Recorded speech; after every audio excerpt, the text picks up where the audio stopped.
Have you ever seen a statue that weeps? Or a doorway that leads only to the sky? What if a tomb sealed itself without a door?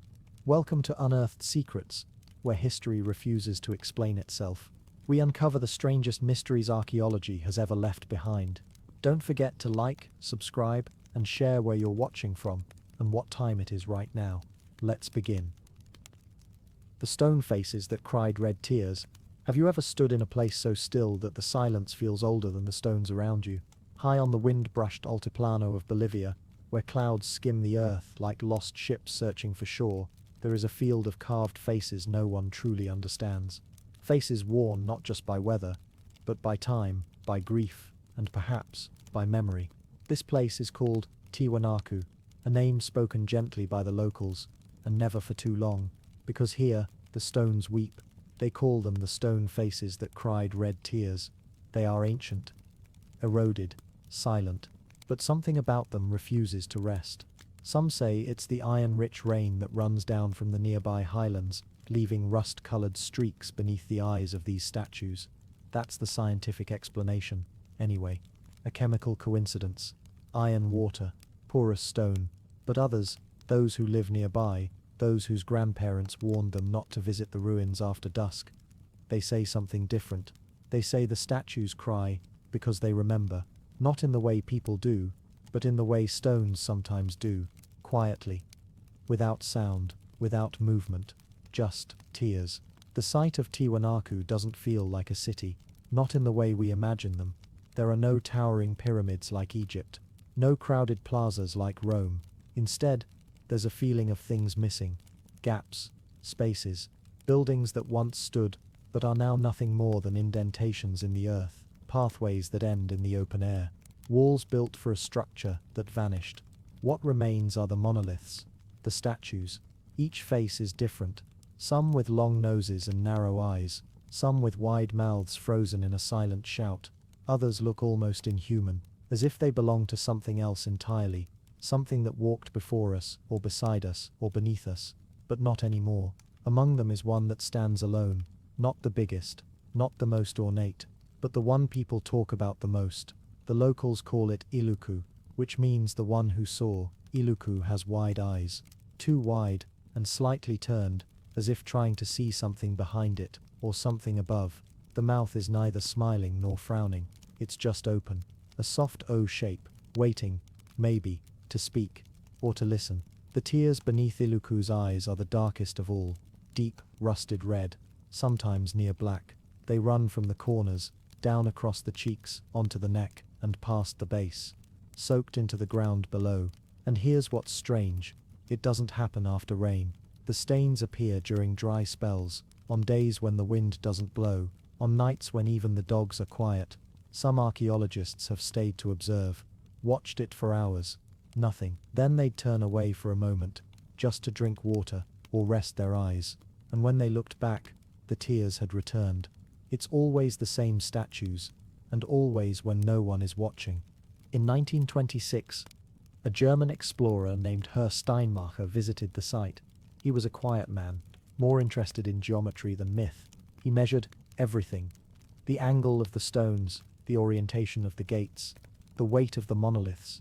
He made note of something unusual. Several of the statues, especially Iluku, face in odd directions, not toward the rising sun, as one might expect, not toward ceremonial plazas, but outward, toward nothing, toward empty fields or barren hills. He theorized that they were once meant to face something that no longer exists.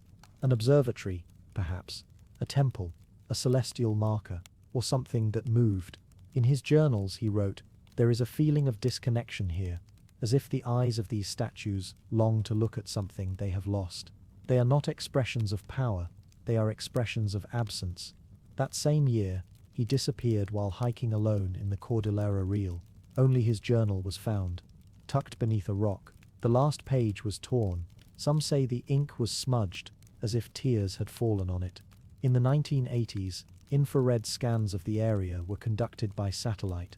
They revealed something stunning. Beneath the soil, beyond the known structures, there were outlines, hundreds of them, footprints of buildings, roads, even what appeared to be massive courtyards, all buried. forgotten and scattered among them. Strange, narrow lines that looked less like roads and more like veins. Many led directly to the statues, almost as if the statues were not meant to be decorations or guards, but receivers of what? That question no one can answer. Tiwanaku is older than the Incas, possibly older than the Maya. Some believe it predates written history altogether. The Aymara people, whose ancestors lived in the area long before the Spanish arrived, never claimed to have built it. When asked who did, they'd simply say, "It was here before us." No stories of kings, no heroic builders, just stone, waiting and watching. One theory suggests that the tears are symbolic, that the statues were built to mourn a great loss, perhaps a disaster, a forgotten war, or the death of an entire people. But what if the statues weren't made to mourn? What if they were made to remember? In 2003, a quiet team of researchers from Poland brought advanced imaging equipment to Tiwanaku. They scanned Iluku and 3 other statues.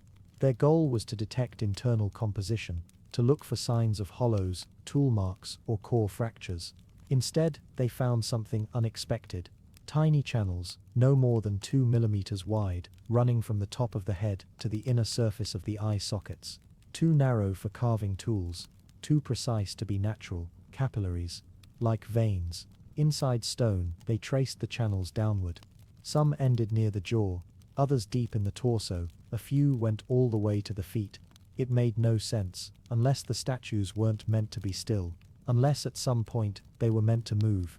There are legends, whispers, really, of a time when the statues would walk, not as machines, not as magic, but as vessels, carriers of grief, biers of memory. They would walk from village to village, standing vigil for the dead, for the vanished, for the dreams that no longer had homes.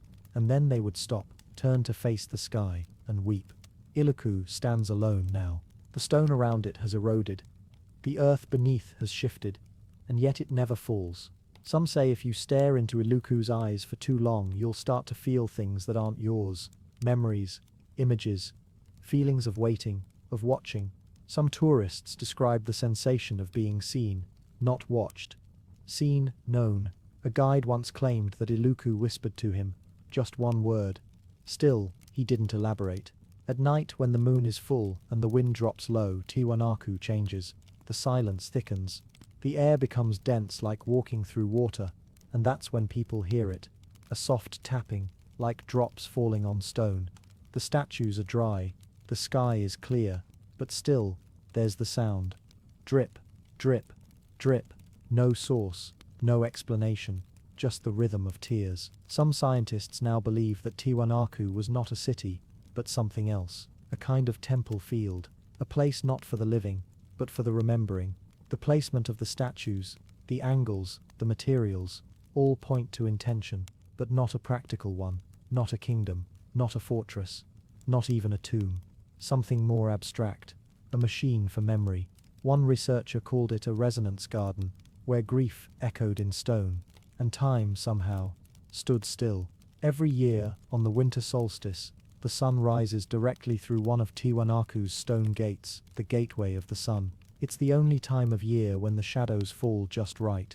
On that day, Iluku's face is lit fully, and for a moment, just a moment, the tears seem to shimmer. And some say, the eyes seem to blink. Of course, it could just be shadow, or the warmth of the rising sun, refracting through morning mist. But those who've seen it never forget.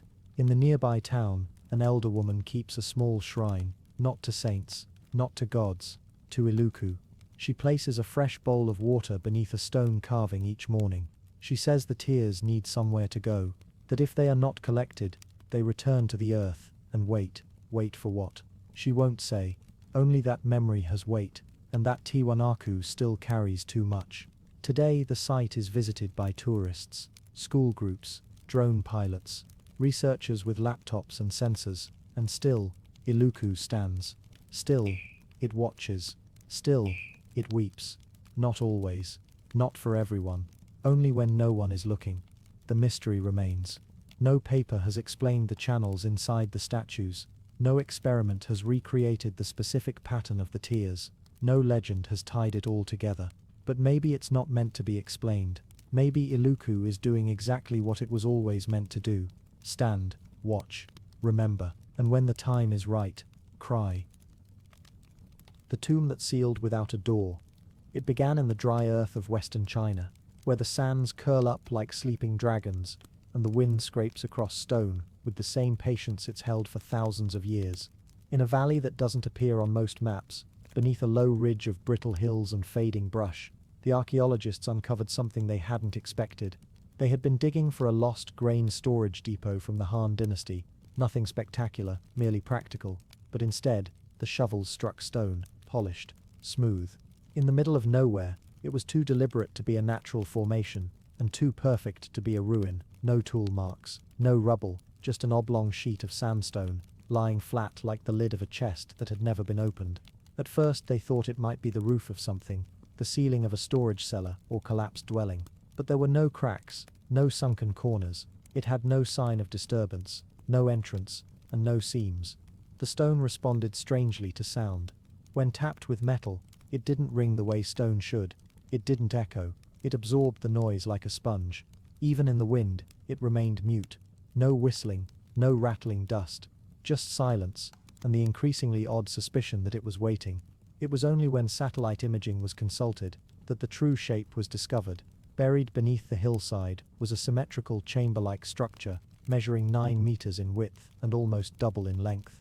A tomb, clearly, but there was no access shaft, no carved tunnel, no broken bricks or mortar seams, just that one stone slab flush with the dirt, as if it had been grown, not built.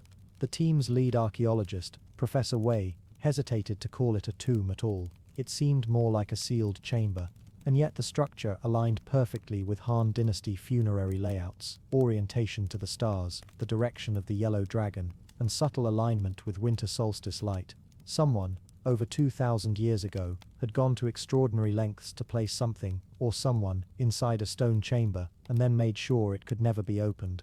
Not easily. It took 6 weeks before they could even scratch the surface. Lasers, acid etching. Controlled explosives were considered, then rejected. Finally, using an advanced ultrasonic bore, they managed to carve a borehole barely wider than a coin. What came through wasn't light. It wasn't dust. It was cold, so cold that the instruments iced over in the desert heat, so cold that the drill itself stalled, then fractured. The first camera was lowered the next day.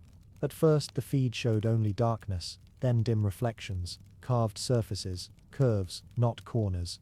Bronze mirrors, hanging like stars on invisible wires, lacquered panels, dozens, all untouched by time. The chamber inside was round, that alone was strange. Han tombs were almost always rectangular, mimicking earthly dwellings. This one had no hard edges, no visible entrance, no stairs, just a central dais with something in the center, covered in silk that hadn't decayed. And in the walls, hundreds of fine lines, no larger than a hair, but glinting when the light caught them. Writing, etched into the stone in a script no one recognized. Not oracle bone, not seal script, not even the obscure Shuan styles of early Han calligraphy. The lines curved and spiraled like a winding river. The only symbol anyone could vaguely interpret was a repeated glyph that seemed to resemble a closed eye. The silk was dated to around 116 BCE, but when exposed to air, it crumbled instantly. Inside had been a human form, sitting, not lying, knees crossed, palms upward. The posture of meditation, not death.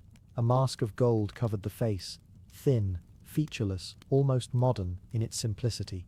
But the skull beneath it was not quite human. It was longer, not by much. Just enough to make the proportions feel wrong. The bones, too, were odd. Softer, slightly elastic, despite the centuries. A hair sample was recovered. Coarse, not black, but pale silver, closer to wool than human hair. When tested, the DNA showed only partial matches with known human markers, almost as if this person had been something adjacent, a cousin species, or a mutation, one that shouldn't have lived in Han China, one that by all accounts never existed. There was no record of such a tomb in any Han imperial archives. No legend, no map, no oral history, just that stone slab in the sand. And the strangest part, the chamber had no door, not a single sign that it had ever been opened or closed. It had been constructed entirely from within, sealed in such a way that not even a molecule could escape. Some hypothesized that it had been poured from above, melted rock, somehow shaped like pottery around its contents. Others suggested ultrasonic fusion, a technique not possible with ancient tools. One theory, whispered, but never published, posited that the chamber wasn't sealed at all, that it had simply never opened in the first place. They say sound can be trapped, that a space can hold vibration the way a lung holds breath. Some who visited the tomb reported headaches. Others, more attuned to silence than most, reported hearing something else, like breath. Deep, slow, patient breath. One technician refused to enter the site after nightfall. She said that when you stood over the slab long enough, your heartbeat would sync with something beneath it, that she could feel pressure in the soles of her feet, like someone pressing gently upward, waiting for her to leave, or knock. The local workers were less shy with their fears. They stopped digging after the second week. They began leaving small offerings of rice and sweet wine at the edge of the slab, not out of tradition, but out of instinct. They called it the listening stone. The project was shut down a month later. Officially, it was due to budget cuts. Unofficially, the government was concerned about what had been found. The chamber was resealed, filled in with earth and lime, cameras removed, coordinates erased from the record, but not before one final detail was observed. Under certain conditions, when the light from the desert sunset hit the stone at exactly the right angle, a shape would appear. A faint spiral, just barely lighter than the stone itself. The spiral widened inwards, not outwards. A fingerprint, some thought. Others believed it to be a warning. But to those who had seen the figure in the chamber, the spiral looked like something else.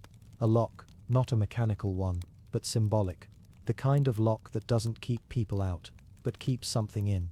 And still no one can explain how the tomb was sealed, how it held its temperature, why its occupant had no door, why the body hadn't decayed, why the writing didn't belong to any known script, or why when the chamber was finally opened, there was no trace of oxygen depletion, bacteria or mold, only silence, and cold, and that faint, inexplicable feeling, as if the chamber had been listening all along, and now, finally, it had heard. The shadow clock that measured nothing. The sand had not shifted in centuries. Beneath the Valley of the Kings, past the crumbling walkways trodden by archaeologists and the whispered names of pharaohs too long entombed to care, there is a deeper place, one not mapped, not spoken of. A chamber swallowed whole by the rock itself, sealed before it was seen. It was found by accident. The team had not been looking for anything new that day.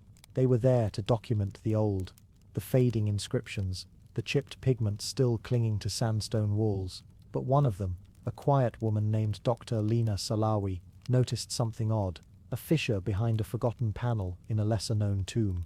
Not a crack from time or pressure. This was too smooth, too deliberate. When they uncovered it, what lay behind the stone was not a door, it was a silence. It took 3 days of careful brushing, whispering measurements, and hushed debate before the hidden shaft opened. Not outward, not inward, but downward, cut deep into the rock like a thought carved in secret. There were no stairs, only a ramp that spiraled gently into the dark, as if it had always been meant for a slow, thoughtful descent. Lena was the first to go down. The light from her headlamp touched walls that had never met modern eyes. They were smooth, unmarked, no hieroglyphs, no stories, no gods with jackal heads or falcons soaring through the duat, just the curve of stone, turning and turning, until she reached the bottom, and there it waited, a room carved with perfect symmetry, a dome-like space, not grand in size, but vast in feeling. No torches had ever burned here. The air was dry as bone, unmoved for millennia, and in the center, resting on a pedestal of polished black stone, was the sundial, only it wasn't. At first glance, it had all the marks of a timekeeping device. A flat circular surface, a raised point at the center, etched rings, symbols, but something was wrong. There was no gnomon, the upright rod that casts a shadow to mark time. Instead, there was a hollow, a clean circular socket where something once may have stood, now empty, and the markings, they didn't align. She checked her watch, she checked the readings. The faint light she carried, angled as if to simulate the path of the sun, cast no meaningful shadow. The lines did not match hours, they did not reflect any known calendar. The spacing was irregular, the orientation inverted. It did not speak of noon or dusk, it spoke of something else entirely, and most unsettling of all, it was underground. This device, if it could even be called that, had been placed in a chamber with no natural light, sealed utterly. The shaft above turned too many times to admit daylight. There was no window, no shaft, no mechanism to guide the sun's rays. This clock had never seen the sun, and yet it was perfectly preserved. She documented everything, photographed, scanned, even made a plaster cast of the strange face. But the more they studied it, the more questions arose. The symbols were familiar, but arranged in ways that broke all tradition. Not hieroglyphs, not demotic, more like fragments, echoes of older signs. One of the symbols repeated, a curve with a line through it, again and again, spaced unevenly, as if it were the only unit of measurement that mattered, but no one knew what it meant. The material of the dial itself was not native to the valley, not limestone, not sandstone, something denser, almost metallic, but not cold to the touch, even after hours in the heat. It seemed to resist warmth, like it remembered the dark and preferred it. Lena grew quiet after that. She didn't share the discovery with the press, didn't submit a paper, not yet. Something about it felt unfinished, like she was standing at the edge of something not meant to be stepped across, and then she began to dream.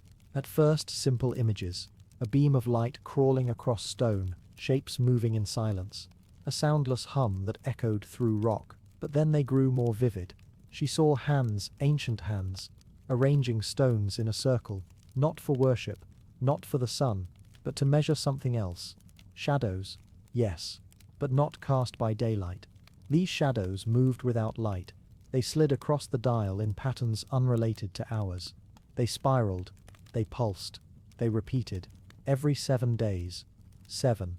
Always 7.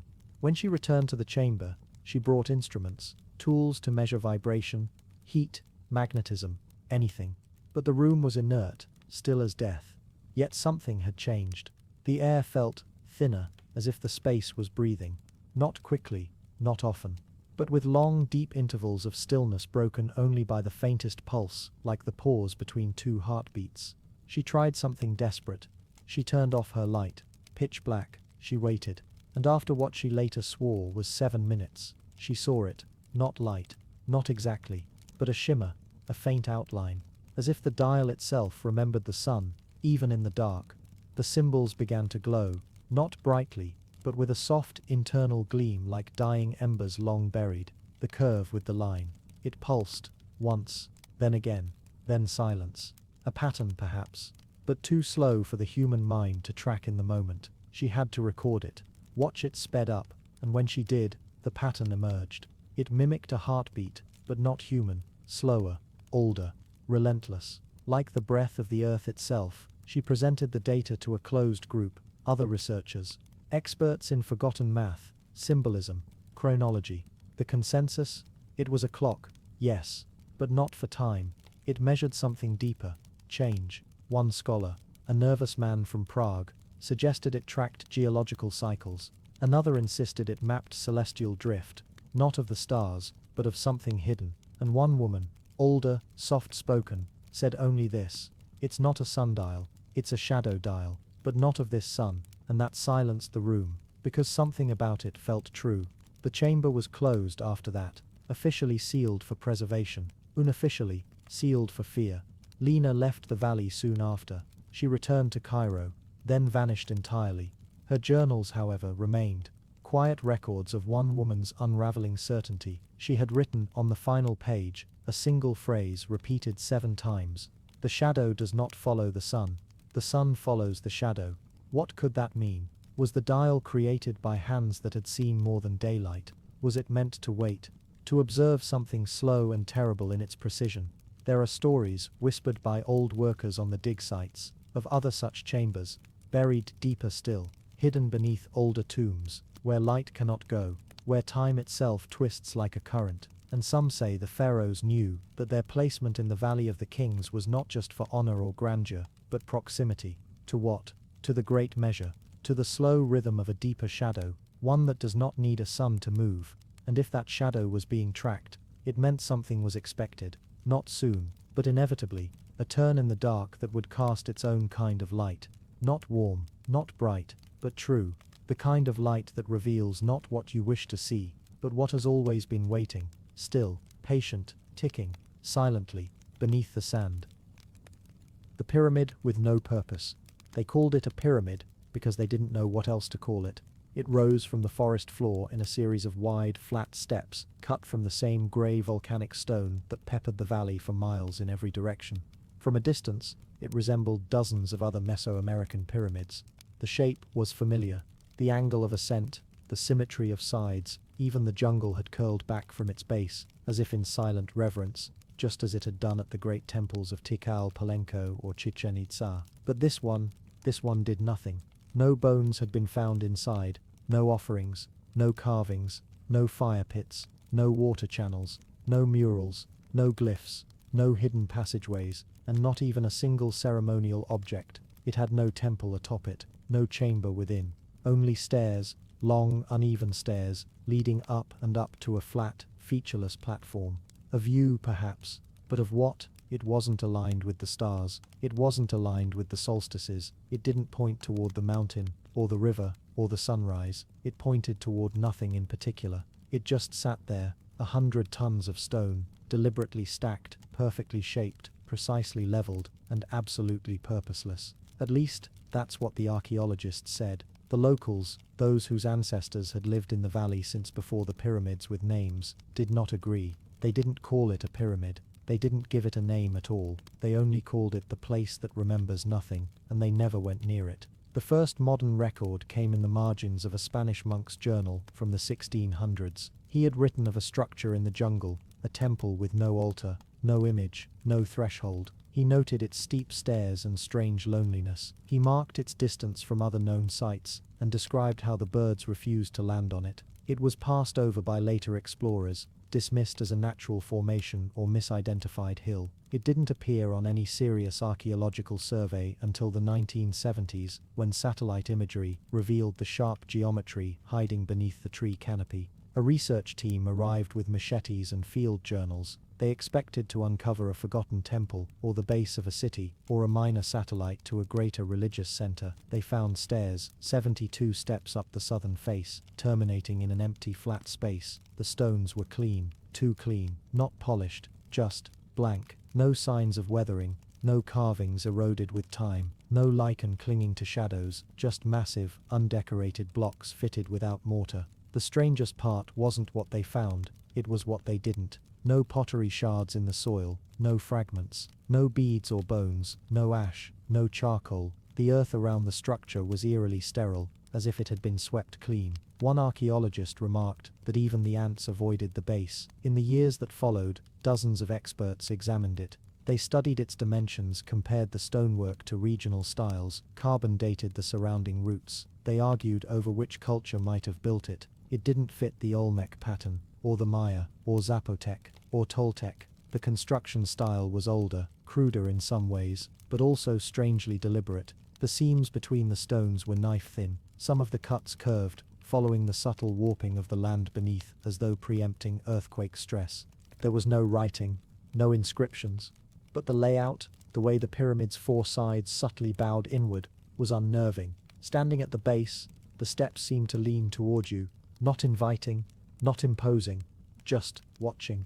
A visitor once said, it felt like stepping into a room after someone left. A theory emerged in the 1990s that it had been a prototype, a trial run, a practice structure, something an ancient civilization might have built to perfect their techniques before building their more elaborate temples elsewhere. But that didn't explain the absence of human debris. Every practice site had remnants, campsites, tool fragments, waste. This site had none. It had never been lived in, not even temporarily, and still, its construction required the coordinated labor of hundreds, if not thousands of workers. Why build something so large, so precise, in the middle of nowhere, for nothing? No one could explain it. Then came the sound. It was a graduate student who noticed it first. While walking up the southern staircase during a survey, she paused halfway to rest. The jungle was unusually quiet. No birds, no cicadas, just heat, and the throb of distant humidity. She clapped her hands, casually, once. A sharp echo bounced back, not from the structure, but from somewhere beneath her feet.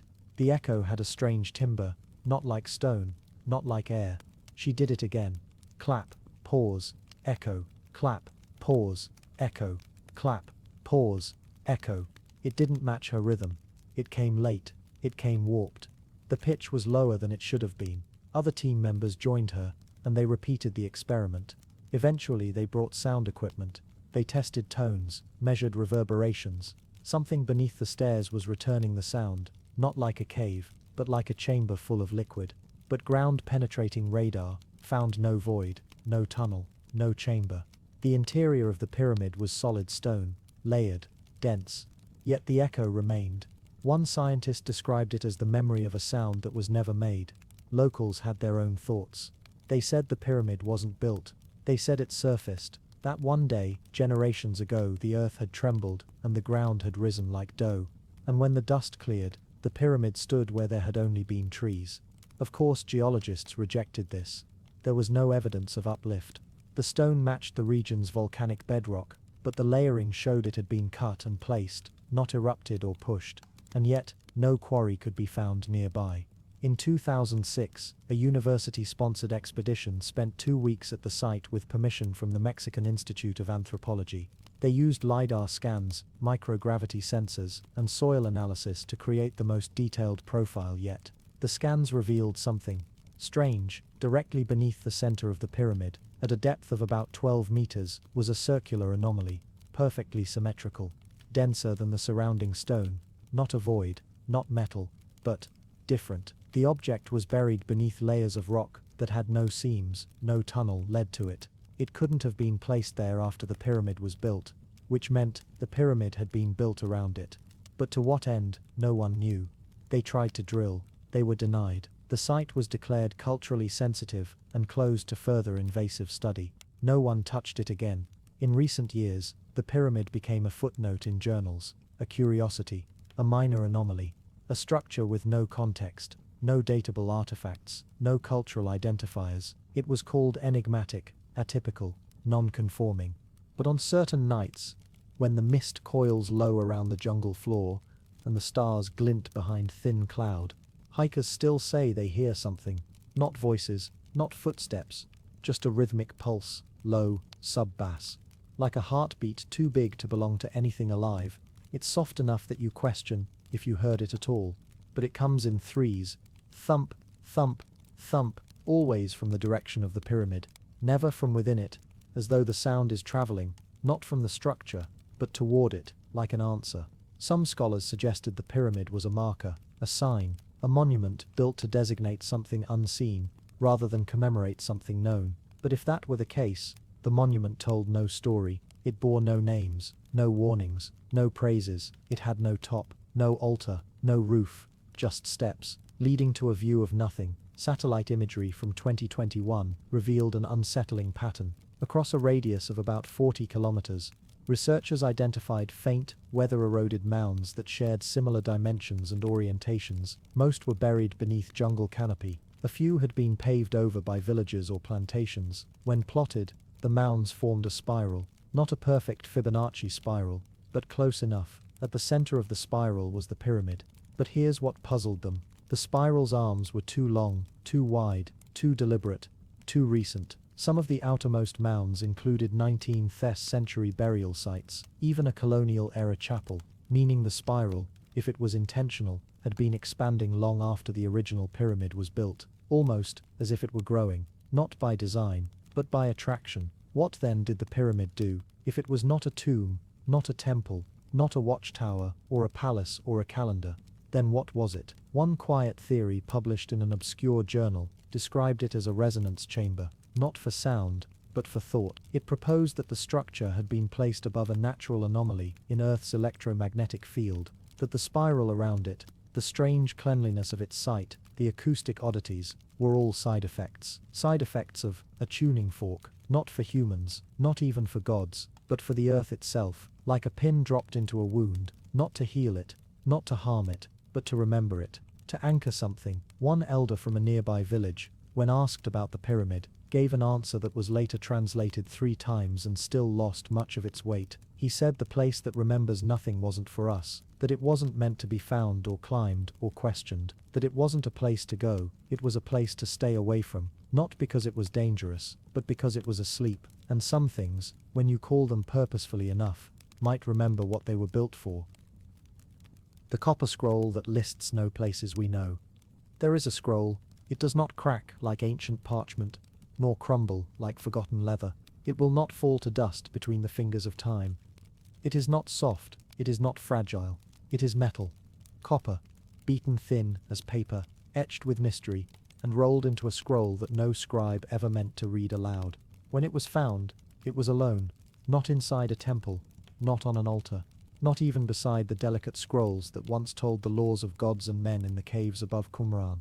No, this one had been sealed in a strange place, a broken chamber, tucked into the wall, as if hidden for someone who never came. It was heavy, it did not tear, and when it was unrolled centuries later, cut open with a saw because no hands could unroll it, it did not whisper prayers or poems. It gave a list of treasures, a list so long it took hours to read, and even longer to believe. The scroll was old, perhaps 2,000 years or more, and every line began the same way with a weight and a place. 30 talents of silver, hidden beneath the 3rd step of the cistern. 17 talents of gold, buried by the stone under the western chamber. Vessels of priestly copper, lying beyond the ruin of the valley. There were 64 entries. Each one spoke of hidden wealth, each one marked by detail, depths, measurements, landmarks. Every line was cut into the copper like a command, and yet something was wrong. No one could find them, because the places it named, temples, groves, cisterns and courts, they did not match anything known in the desert. Not from maps, not from memory, not from any scroll of the time.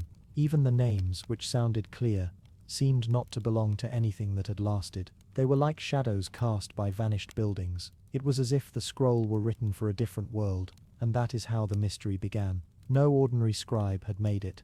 Copper was expensive, hard to work, impossible to fold or erase. This had not been a document for everyday use. It had been made to last, to survive even when the parchment rotted and the priests were gone. Who made it, and why? The scholars who first examined it disagreed. Some believed it was a guide, a treasure map, left by priests fleeing Jerusalem as war approached, that they had hidden the holy wealth of the temple and scattered it throughout the desert, preserving its location in this copper sheet. Others said no. The scroll did not match the tone of holy writing. It was blunt, almost mechanical, not a spiritual text, but a record, a logbook for someone who had lived through the dying days of a sacred order, a bureaucrat, not a prophet. Some suggested it was a hoax, but the copper was real. The script was ancient, and the treasure, if counted as the scroll said, would be worth billions. Still, not a single coin has been found. Not one step of any cistern, or buried jar of gold, has been uncovered in any of the listed places, because those places don't exist, or at least, not anymore. The land where the scroll was found is dry, sun-split, layers of rock and dust and ruins, all built over each other like pages in a forgotten book. Whole cities sleep under the sand, ancient walls now lie beneath olive groves and roads. It is possible, just possible, that the world the copper scroll describes was once real, that its directions were exact, for someone who lived long ago, when landmarks still stood and the valleys still carried the names the scroll remembers. But over time, the names disappeared, and now what remains is a scroll that speaks clearly, but to no one who can answer. The language itself is Hebrew, old, yes, but readable. The numbers are clear, so are the weights and measurements, the talents, the cubits, the spans of rope. But when archaeologists followed the scroll's instructions step by step, no door opened, no stone gave way, no vault revealed its hoard. They brought ground-penetrating radar. They traced ancient roads. They followed waterlines from springs that had long since dried. They even mapped where every cave in the region might lie. Still, they found nothing. And that is when the deeper questions began. Because the scroll doesn't just name treasure, it names sacred things, vessels, priestly garments, shields, writings. It even refers perhaps to a copy of the Ark. But no temple had ever recorded the loss of these specific items. So whose treasure was it? There is a theory that a secret sect, a breakaway cult, perhaps, hid their treasures in a panic. not long before Roman swords came cutting through the land, that they knew their time was ending, that they encoded their treasures, not in riddles, but in precision, trusting that only their own would understand the names of the places, and that once those people were killed, or scattered, the map became unreadable, not because it was vague, but because it was too exact. There is a strange sadness in that, to imagine a people who believed they were preserving something holy, something valuable, and who did so with such care and permanence that they used copper instead of ink, who chose the most enduring medium they had, and still failed, because language changes, and landmarks fall, and maps without memory mean nothing to the living. The scroll, they say, was never meant for strangers. It was meant for someone who already knew the shape of the world it described, someone for whom every line would make sense. Beneath the ruins of the hill of Koholith, at the mouth of the spring where the shadows of the cypress fall, descriptions like these are haunting. They suggest a world rich with structure and rhythm, a world where trees were markers, and hills had names whispered in prayer, a world where you might bury something beneath the root of an olive tree, and expect it to remain untouched for centuries, but that world is gone, if it ever existed at all, and so the scroll sits in a museum now, flattened, preserved, and studied by scholars who still cannot agree if it's a real list, or a sacred code, or a ceremonial deception meant to mislead. Some believe it was a decoy, that the real treasure was hidden elsewhere, and the scroll was created as misdirection, that if ever an enemy found it, they would be chasing shadows. But that would mean someone went to extraordinary lengths just to lie. Would a desperate people on the verge of collapse really spend time hammering copper sheets to create a false map? Would they list 64 entries, all specific, all measured, only to trick someone? Maybe, but maybe not. Others point out that the scroll doesn't contain any divine warnings, no blessings, no curses. It lacks the spiritual tone so common in religious writing of its time. It reads more like an accountant's log than a prophet's dream, which is why one strange possibility remains. What if this scroll was never meant to be found? What if it was one of many, a copy, a partial record, or something meant to be read only in the presence of another object, like a key, a twin scroll perhaps, made of gold, or a lens that revealed hidden marks? We don't know, because no other scroll like it has ever been found, not in copper, not with treasure, only this one, and the treasures it lists remain silent. There's something eerie about that, something deeply human. We want stories to end, we want the temple to be found, the treasure to be uncovered. We want the scroll to make sense, but it doesn't. It remains stubborn, heavy, silent, and real. It is not a legend. It is not fiction. It is a thing you can see and touch. It is a voice from the past that speaks clearly, but in a language of places we no longer know. And perhaps that is the message, not about gold, not about treasure, but about memory. That even when we try to hold on, when we write in metal, when we carve our secrets deep, time will still rise like sand and cover the trail behind us. Maybe the treasure is still there, but the people it was meant for are not. And so the scroll waits, not in a tomb or a hidden vault, but behind glass. A riddle with no answer, a map with no world, a voice without a listener. And those scholars still lean over its copper skin, tracing every groove, trying to fit its lines to the broken stones of the desert. It speaks only of what once was, and never again will be. The tomb where the skeletons held hands, beneath the long shadows cast by the crumbling stones of the southern Peloponnesian hills. There is a place known only by those who have walked far enough to forget why they came. A slope worn smooth by centuries of uncounted footsteps leads down to a stretch of olive groves and dry earth where the wind forgets to whisper and the cicadas fall silent as dusk approaches. It is there, just beyond the reach of modern memory, that a tomb lies waiting, as it has for thousands of years. The villagers never called it a tomb. They had no need for that word. To them, it was only the quiet ground, no markings, no carved stone above it, no offering bowls or shrine, just soil that seemed somehow heavier than elsewhere, as if it carried the weight of time pressed flat. For generations, they had planted around it, and never over it. Not from fear, they said, just instinct. The story began again, not with its discovery, but with its unsealing, a slow process. Almost unwilling, the excavation team had not expected anything special, just another forgotten burial pit, among countless others from Greece's ancient past. They brought no cameras that day, no wide-eyed film crew, just brushes, journals, and quiet work. What they uncovered was not a single burial, nor a family crypt, but two skeletons laid side by side, close enough that the arms touched, their fingers interlocked, not placed that way, not posed. The bones of the hands had grown stiff together, as if time had found them already woven, and left them that way.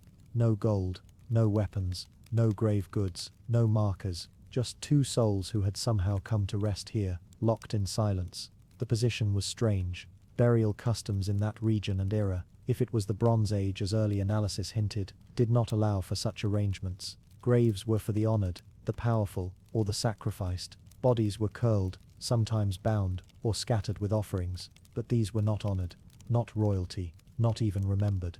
Their bones bore no signs of violence, no cause of death was apparent.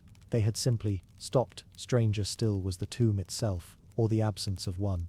There was no structure, no sealed chamber, and yet the earth had closed so tightly over them, wrapped so closely, that even moisture had failed to seep in. The skeletons were pristine, preserved in embrace, with dust still resting in the curve of the collarbones, and beneath them, a layer of stone, not natural, not cut either, laid down, like a bed, smooth and warm to the touch, even in the cool air of the early morning dig. The archaeologist, a quiet woman named Irina, who rarely spoke during the workday, touched it first. She whispered, later, that it felt like skin. Others said the same, not polished, not shaped, but soft in a way that stone should not be. They tried to remove the bodies. It was standard. Take the remains to the lab, preserve, analyze, date, but something held fast, not the ground, the hands. They would not separate. The team lead, a man with 30 years of burial experience across 3 continents, suggested they lift the pair together. They did, slowly, carefully. The bodies rose, cradled by the earth, still hand in hand. No bones cracked, nothing shifted, as if the ground had decided it was time to let go, but not for them to be apart. The dig paused. Irina insisted they leave the space untouched for a day, just one. Let it settle, she said. Let them rest. The others agreed. The site was cordoned, logged, and watched overnight. That night the wind returned, but only there. In the olive grove, branches shook, leaves peeled away. The air grew dense. Camp reports from that night described the temperature dropping sharply, odd for late summer, and sounds like whispers on the breeze. No animals stirred. The site camera, set to capture time-lapse footage of the excavation pit, failed. When checked in the morning, it contained only darkness. Not black video, darkness, as if light itself had bent away. When they returned the next day, the ground beneath where the skeletons had lain was dry, parched, cracked, but the stone layer beneath it now bore something new. A second line, not a carving, not paint, just a faint trace, as if a brush of water had darkened a name only the earth remembered. They couldn't read it. It wasn't Greek. It wasn't linear A or B, not Phoenician. It was nothing. Lines and curves, nearly symmetrical, more like music than script. It was Irina who said the shape looked like 2 eyes closed in sleep. The remains were eventually moved to a facility in Athens. Still linked, still hand in hand. No lab technician dared to pry them apart, not out of reverence, but out of a kind of unspoken creeping reluctance. As if the gesture, the connection, was the only thing keeping something vast and unsaid from seeping out. The bones were scanned, dated. Nearly 3,800 years old, male and female, young, likely no older than 25, no disease, no trauma, perfect health at time of death, simultaneous expiration, a biological impossibility without external force, and yet there was none, and always, the hands, not fused, not bound, just joined. Even the cartilage in the fingers had worn matching grooves where they rested together, as if held for years before death. Legends arose quickly, they always do. Some called them lovers, others said siblings. A few swore they were the remnants of a cult, those who died willingly, together, at the end of an age. But the strangest stories came from the locals. The old shepherd, who remembered his grandmother's tales of the bound ones, 2 ghosts who wandered the edges of the groves at twilight, always searching for each other, and always failing, until someone buried them, side by side. The boy who wandered too close and said he saw 2 shadows standing in the dusk, unmoving, until the sun touched the hill, and they vanished.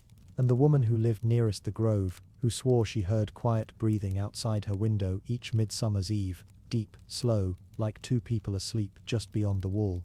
There were other anomalies. The tools used to examine the bones corroded faster than normal. Samples taken from the stone floor beneath the tomb failed to match any known mineral composition from the region, and every attempt to photograph the skeletons in full, from above, resulted in blurred images, sharp bones, clear soil, but always the hands lost in shadow, as if the lens could not hold them both in frame. Years passed. The tomb site was reburied. There was no reason to keep it open. Nothing else had been found. Irina left archaeology soon after. She moved inland, married, taught music instead. When asked, rarely, about the tomb, she would only smile and say, "Some hands are meant to hold." Even when time forgets, the remains now sit in storage, labeled, catalogued, untouched, still together, still holding on, still waiting perhaps for something only they knew. And in the south, in the dry quiet of the olive grove, where the soil is still warm despite the wind, the cicadas still fall silent when the sun begins to fall, the ground remembers, even when we forget. The red-capped statue with eyes of another culture. It was on a quiet plateau of Anatolia, where the wind seemed to speak a language no one remembered, that the statue was first uncovered. It wasn't a grand monument. It didn't tower like the pillars of forgotten temples. In fact, it was buried up to the shoulders in dry soil, when a farmer's plow struck something too stubborn to be stone, and too smooth to be chance. That's how it began.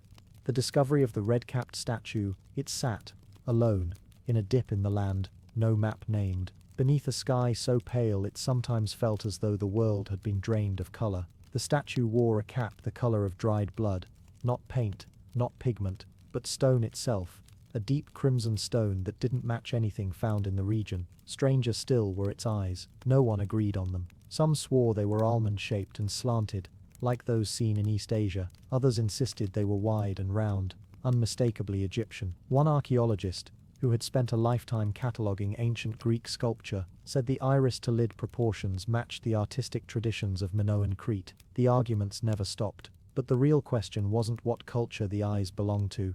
It was why they didn't match the rest of the face. The features of the statue were broad and flat, the nose worn but unmistakably blunt, the cheeks high and full, the chin slightly receded. It had the face of something not meant to resemble beauty, but truth. And yet, those eyes, they didn't just not match, they didn't belong. They looked set in, as if they had been placed there after the statue was already complete. That was the first anomaly. The second came when the statue was finally removed from the earth. What appeared at first to be a seated figure revealed itself to be only a bust. There was no body, no base, no inscriptions, no offering pits, just the head, its neck sheared off cleanly at the base, resting on a bed of stone flakes that crunched underfoot like old pottery. Carbon dating of surrounding materials gave no consensus. Soil layers dated to 800 BCE, but embedded flecks of plant matter inside the neck cavity came back from labs, suggesting something far earlier, perhaps 2000 BCE or more.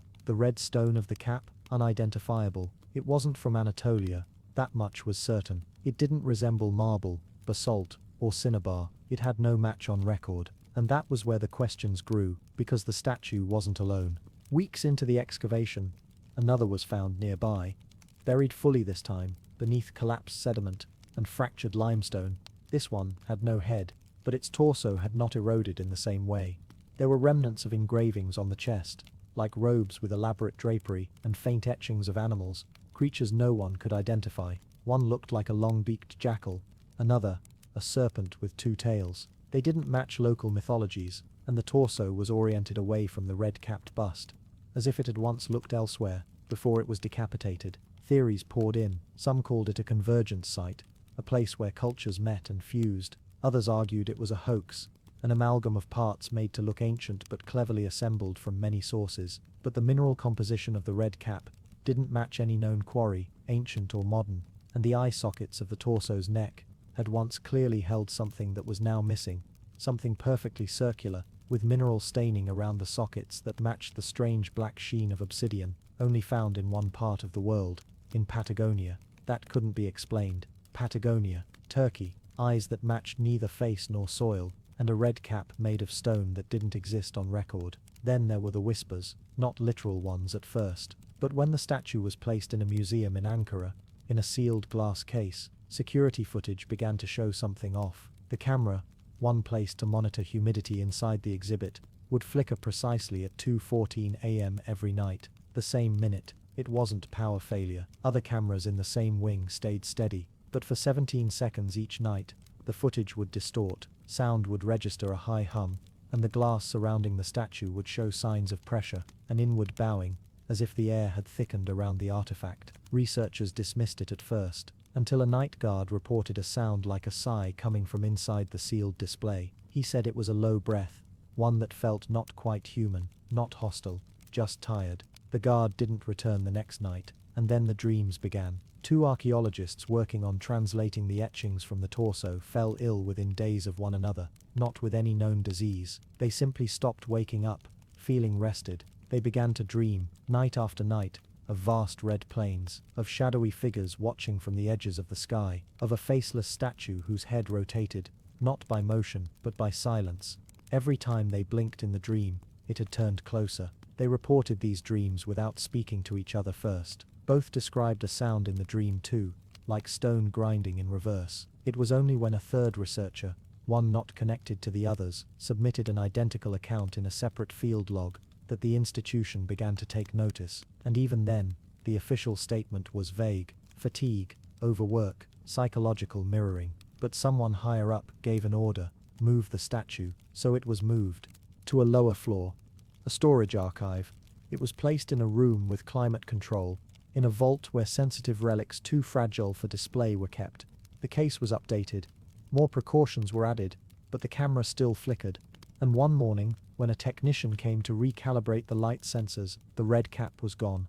The head was still there, the face unchanged, but the red cap, the solid stone piece fused to the skull, was simply missing. No signs of removal, no breakage, no dust, just gone. And in its place, the top of the head was not smooth, but hollow, like a bowl, and deep within that bowl was a single, flat disc. A mirror? No, not reflective, more like volcanic glass. Flat, featureless, lightless. The museum never released a statement. The floor was closed indefinitely, but whispers from the staff said something else had been discovered. An inscription along the inner rim of the bowl. Not letters, not even a language. A spiral. A perfect spiral etched so faintly, it could only be seen when mist formed from the sudden cooling of the vault's air system. That spiral, they said, matched one found thousands of miles away, in a tomb in southern Chile, a tomb that had been sealed until 1961, a tomb that contained no bodies, only statues, red-capped, faceless, with holes for eyes that never held anything. And one of those statues, too, had been found with a shallow bowl atop its head. No one could explain how the same pattern, the same stone, the same impossible presence appeared on opposite sides of the earth in 2 cultures that, as far as history tells us, never touched. There were rumors, of course, theories of visitors, of convergences, of cultures erased because they didn't fit the linear story humanity told itself. Some whispered of trade routes that ran not by land, but by knowing, routes of the mind, or spirit, or dream. The more poetic called the red cap's markers, like keys in a map, only visible from above, but the locals near the Turkish dig site never spoke of maps. They never told tales of the statue. When asked, they grew quiet. One woman, old and weathered, said only this: "It's not that it doesn't belong here, it's that we were never meant to find where it does." And when asked what she meant by that, she didn't answer. She only turned her eyes to the east, toward a ridge long considered cursed, where birds no longer flew, and where somehow, no snow ever fell. It's said now that the statue has been placed in containment far below public view, that it doesn't move, it doesn't breathe, but if you were to walk past the sealed room, you might, just might, see your reflection in its empty eyes, and the eyes might not be your own. The temple with roofs buried beneath it, beneath the blazing sun of Karnataka, nestled in the crumbling stillness of Patadakal, there lies a detail that most tourists never see. They come for the grand temples, for Rupaksha, Mallikarjuna, the classic Chalukyan marvels. But in their admiration of towering pillars and sculpted deities, they miss the things carved beneath. On the lowest courses of stone, nearly sunken into the ground, there are patterns, spires, tiny temples, upside down, not stylized, not symbolic, not part of some abstract motif. These are carvings of real shrines, chiseled with uncanny realism, but shown inverted, roofs pointed downward into the earth. Their bases vanish into stone. Some are clustered in rows, others seem to descend alone. If you trace your fingers over them, the sandstone still holds the cold of shadow, as if the earth remembers them. No one agrees what they mean. Some say they are symbolic, representing death, a temple's spiritual reversal. Others argue they were artists' mistakes, corrections made by apprentices or foreigners. But there is one detail none of those theories explain. The architectural elements carved on these buried spires don't match the temples above. There are moldings in styles unseen in Karnataka, a frieze shaped like a crescent, not found anywhere else, windows carved into the faces of towers, windows never used in Indian temple design, and strangest of all, a kind of small sharp niche at the base of each, almost like a door, but no bigger than your hand. Scholars catalogued them briefly, then moved on, except for one. In 1961, an architectural historian named Pratap Nandi came to Patadakal to sketch lintel designs. He had no interest in the underground motifs, until one morning, he saw something strange. The light was slanting low across the stone, and as it moved, the carving of an upside-down spire cast a shadow on the stone beside it. The shadow wasn't upside down, it was upright, exactly aligned with a shadow a full spire would cast if it were standing in the spot next to the temple. He measured the angle, checked it twice, and then took a photograph. It didn't show up in the image. Still, it haunted him. He began returning at different times of day, morning shadows, dusk shadows, solstice alignments. Every so often, when the light was just right, a few of the buried spires cast shadows upward, as though they existed in reverse beneath the stone, or worse, as if something else was projecting a shape from below. He filed a report with the Archaeological Survey of India. It was never published. Nandi left academia 6 months later. He wrote privately for the rest of his life, publishing under a pseudonym. In one of his final notebooks, found after his death, he drew an inverted cross-section of Patadakal, temples above and below, mirror temples in negative space. Beneath the stone floors, he marked outlines of buried shrines, drawn in dotted lines, as if awaiting excavation. The locations he circled matched the upside-down carvings exactly. Years passed. Nothing was dug up, but something else began to happen. In 1978, during routine restoration work at the Sangameshwara temple, a crew noticed subsidence in the courtyard floor, a slight sink, a dip in the paving stones. When they cleared the top layer, they found another stone beneath, and beneath that, a smooth slab unlike any used in temple construction. It was polished, seamless, cold. When tapped with a chisel, it rang, not like stone, but like something hollow beneath. They were instructed to stop digging. The records note the phrase, structural instability concerns. But one of the workers, an older man from a nearby village, later said that he saw something else. The slab had a single mark on it, a spire, not carved, but etched, faintly in some darker substance. He remembered it vividly, because the image didn't reflect light. Even when the sun moved overhead, the mark remained shadowed. He didn't speak of it again. Years later, a tourist snapped a photograph in that same courtyard. In the image, beside the pillars, there's a dark square on the ground that doesn't match the paving around it. If you look closely, just at the edge of the shadow, you can see a curved line too precise to be a crack. Digital enhancement only made it worse. The image was taken offline 3 days after being uploaded to a public archaeology forum. The user never posted again. There's another detail, harder to explain. In satellite thermal imaging of Patadakal, taken during a heat wave, there are zones of unexpected cold. The stones over the inverted spire carvings, each one of them, remain cooler than the surrounding rock. Not by much, but by enough to show up on the scan. The contrast is subtle, until you look at the broader shape they form. They trace a map, an underground pattern, aligned, connected, radial, not random, not scattered, as if a network of foundations exists beneath the temples, each one echoing the spire carved above it, but all facing down into something deeper, and deeper still. There is a local folk tale, older than any temple inscription. It tells of a city buried upside down, not destroyed, not collapsed, but turned, inverted by some divine punishment, or by the arrogance of kings who challenged the gods. The temples, they say, were once right side up, but when the stars failed to align with the prayers, the earth swallowed them, and they reappeared in reflection above. The gods, in mercy, built replacements, but the originals remained below. Twice a year, the tale continues. Their bells can be heard, a sound like ringing stone, drifting up through the ground on certain nights. In 2019, during a rare convergence of planets, an audio team working for a documentary recorded ambient sound near Patadackal. They captured an anomaly, a low-frequency resonance beneath one of the temple floors. It was rhythmic, not mechanical, not natural. 5 tones, spaced like a chant or a bell pattern. The audio has never been explained. In 2022, a young archaeologist named Mira Ray petitioned to lead a new survey. She proposed a non-invasive geophysical scan, harmless, ground-penetrating radar. It was approved. Her team found anomalies, empty spaces beneath dense stone, chambers with arches, some rectangular, some oddly domed, and in one scan, captured on a cool morning just before monsoon season, they saw a spike, a sharp vertical echo, like a pinnacle, carved, not natural. She published the findings. Quietly, within a month, funding was pulled. The radar company withdrew its equipment. Mira left the country and has not spoken publicly since. But in a post that briefly appeared on an anonymous blog, now deleted, someone claiming to be her assistant described something else. That last scan, the one with the spike, it changed when rerun.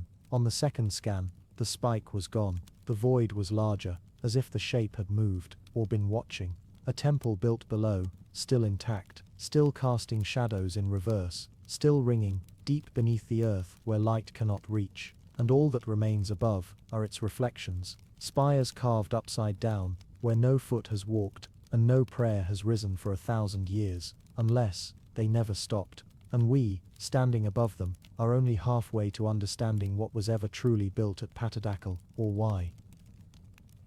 The doorway that faces the sky, not the people. The heat in northern Jordan is unlike other heat. It does not shimmer, or blaze, or burn. It rests patient and still, like something ancient, something watching.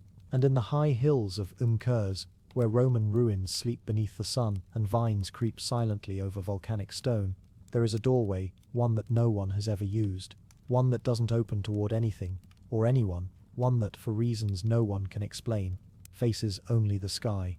They call it the Sky Door, a black basalt arch set into a wall of stone, high above the ground, with no steps leading to it.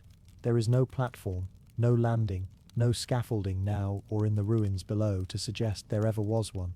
The wall beneath is flat, smooth, as if it had been carefully cleared of anything that might allow someone to reach the door, and the door itself, if that is what it is, does not open like a regular door. There are no hinges, no joints, just the curve of basalt fitted impossibly tight against the sky. Local herders pass it without looking. Old men in nearby villages have told stories of it since childhood, and none of the stories make sense. Some say it was a portal for jinn, set into the stone before the Romans came. Others say it was made to trap spirits inside, not let them out. Still others say it's not a door at all, but a marker, a placeholder for something long gone or yet to come. But what haunts visitors most is the feeling, a sensation of being watched as they pass beneath it. Not from behind, where people expect eyes to lurk, but from above, from within the basalt void that opens to nothing but light. It is a place that feels like memory, not yours, but something older, and it starts like this. In the oldest part of the ruin field, beyond the colonnaded street and the echoing chambers where Greek inscriptions still cling to the stone, there is a ridge. Wind hisses over it, like breath in a flute. It is always slightly cooler here. The sun seems to flatten, the colors dull to grey. And there, between two broken arches where nothing leads, is the doorway. You approach it slowly, because something in your mind pulls you back, not fear, something else, a kind of reverence, the way you might enter a room where someone is still sleeping, or where something sacred has just been said, and then you see it, the arch, the void, the sky framed perfectly in that black stone, except as you stare, it no longer seems like the same sky you just walked under. It is the same color, the same brightness, but there's something deeper about it, as if the sky framed in the stone isn't reflecting light, but absorbing it. There's no ladder, no walkway. The stone you stand on is at least 20 feet below the base of the door. You crane your neck, trying to guess what lies beyond the threshold, but there is no shadow in there, nothing to suggest depth, only light, only distance. The eye cannot focus. You take a picture, later, with your phone, but the image looks wrong. The door is there, the shape is right, but the sky inside the frame, doesn't match the sky above. It's slightly brighter, cleaner, sharper, as though it were taken somewhere else entirely. Archaeologists have studied the door, or at least, they tried. The basalt is from local quarries, but it's harder than the others nearby, carved smoother, fitted without mortar. A technique similar to what is seen in other megalithic sites, Puma Punku in Bolivia, the Osirian in Egypt, and yet this doorway has no ancient complex around it. No vault, no steps, no corridor, just a wall, just an arch, just the impossible. In 1932, a British explorer named Marlowe Hastings tried to climb to it. His notes were vague, but his obsession wasn't. He'd spent years wandering the Middle East, collecting strange architectural anomalies. He believed some were designed not for people, but for the sky itself.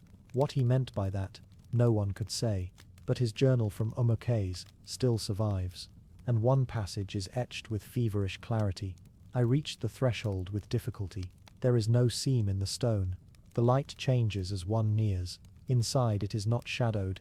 It is clear, but not empty. I placed my hand upon the center, and though there was no motion, I felt the vertigo of stepping through something vast. He disappeared later that year, in Petra. His belongings were found but not him, and the photo he took of the doorway, strangely, is the only known image where the arch seems slightly ajar. Locals who worked with him said he refused to speak of what he felt near the door, only that he kept sketching the arch in his notebook, over and over again. But the more he drew it, the more the shape changed. The final sketch shows a spiraling vortex, with what appear to be stairs drawn in the margins, leading nowhere. But perhaps the strangest story comes not from an archaeologist, but a child. In the early 2000s, a group of schoolchildren from Irbid came on a field trip. One of them wandered off. His name was Khaled. He was 9. When his teacher found him nearly half an hour later, he was sitting cross-legged beneath the doorway, staring up into the stone arch, completely silent. He didn't respond at first, only blinked slowly and smiled. When asked what he was doing, he answered, listening to the people on the other side. There was no one on the other side. No one could get there. But for years afterward, the boy continued to draw the same image in his notebooks, an arched doorway in black stone with dozens of pale hands reaching through from above. When asked about the drawings later in life, Khaled laughed them off, said he barely remembered, but when he was shown a photo of the door again as an adult, he grew quiet, stared at it for nearly 2 minutes, then said, "I dreamed of this last night, I haven't seen it in years." Not all anomalies scream. Some whisper, some wait. The sky door does both. There's a theory, obscure and unproven, that certain structures were built not to serve the people who made them, but to remind them of what, we aren't sure. It is a theory born from the shape of things, the way impossible buildings align with solstices, or mimic constellations, the way pyramids echo mountains, the way old stone mimics the movement of stars. The doorway at Umukays fits none of those, and yet it stirs the same unease. It opens upward. That alone is strange. Doors are meant for passage, but this one seems to ask a question instead, or pose a riddle. Why carve an arch at all, if no one is meant to pass through it? Why frame the sky, unless you think the sky might one day answer? In 2017, thermal imaging was done on the area. The wall behind the doorway showed unexpected results. A cooler region, rectangular, about 2 meters deep, hidden inside the stone, but no tool has been able to probe it. The basalt is too dense, too fused. There is no visible way in, as though the heat of some forgotten fire had melted the wall into itself. So what lies behind it? A chamber, a vault, or nothing at all? Some scholars suggest it was never meant to be used by humans, that the doorway was symbolic, a metaphor, a celestial gateway that priests or stargazers built for the heavens, not for the earth. But even that fails to explain the precision, the placement, the silence of it all, because when you stand beneath it, the air goes still, the wind cuts off, no birds sing in the eucalyptus trees nearby, your own breath seems louder, your thoughts slow down, and if you stare long enough, if you let your gaze soften, you'll swear the light inside the arch is moving, not flickering, shifting, as if the door were not empty, as if something behind it breathes. But the truth is this: no one has gone through, not really, and no one knows if anyone or anything ever came out. Perhaps it was always meant to stay closed, or perhaps it is still waiting. The sculpture that ages backwards. It rests on a plinth of pale limestone, alone in a locked chamber beneath the ruins of what was once a Roman villa. No windows pierce the thick walls. Only one light burns overhead, cold and artificial, humming faintly like breath that never fully leaves the body. And in the center, surrounded by stillness and silence, stands the statue, a marble bust, life-sized and serene. It depicts no one known. No name is carved into the stone. The shoulders are slightly turned, as if captured mid-thought. The eyes are blank, yet heavy with expression. But it is the surface of the sculpture, not the face, that draws the eye again and again. It is smooth, too smooth, as if time itself had turned in reverse along this one object and polished it gently over the centuries. No tool marks remain, no roughness. It is more perfect now than it was when it was first carved. They have tested the stone, measured the decay, scanned the molecular grain, and tried to trace the chisel paths that should have been there.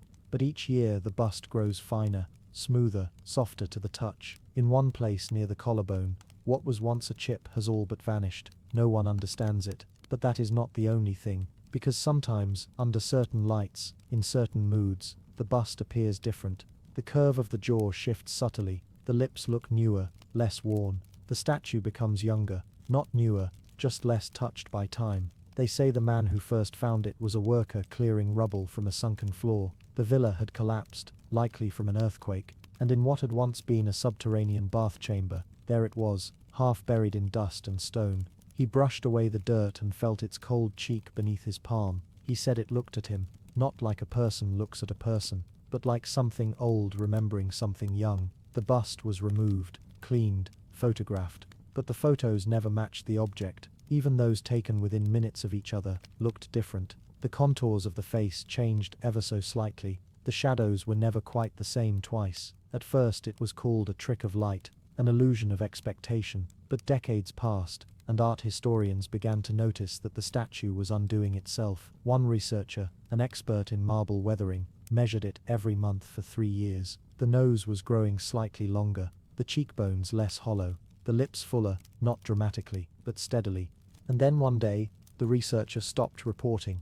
He had sealed the chamber door and would not let anyone in for 7 days. When they finally opened it, he was gone. A single page remained on his desk, no signature, just the words, "He will become whole again." The statue stood precisely where it always had, but it looked different, not younger, not older, just more knowing. The corner of the mouth turned ever so slightly up. Some swore it had not done that before. Whispers began to circle, not scholarly ones, not academic papers, but late-night rumors in wine-soaked tongues. They said the bust was not made of marble, but of something that remembered itself, that it was not being restored, but revealed. One man claimed that the bust wasn't a sculpture at all, but a cocoon. Another suggested it was not of Roman origin, but far older, from a people whose name has never been spoken aloud. There are stories of stones that sleep, of effigies that hold not memory, but presence, of objects not made, but found, objects that cannot be destroyed, because they are not finished becoming what they are. This statue, might be such a thing.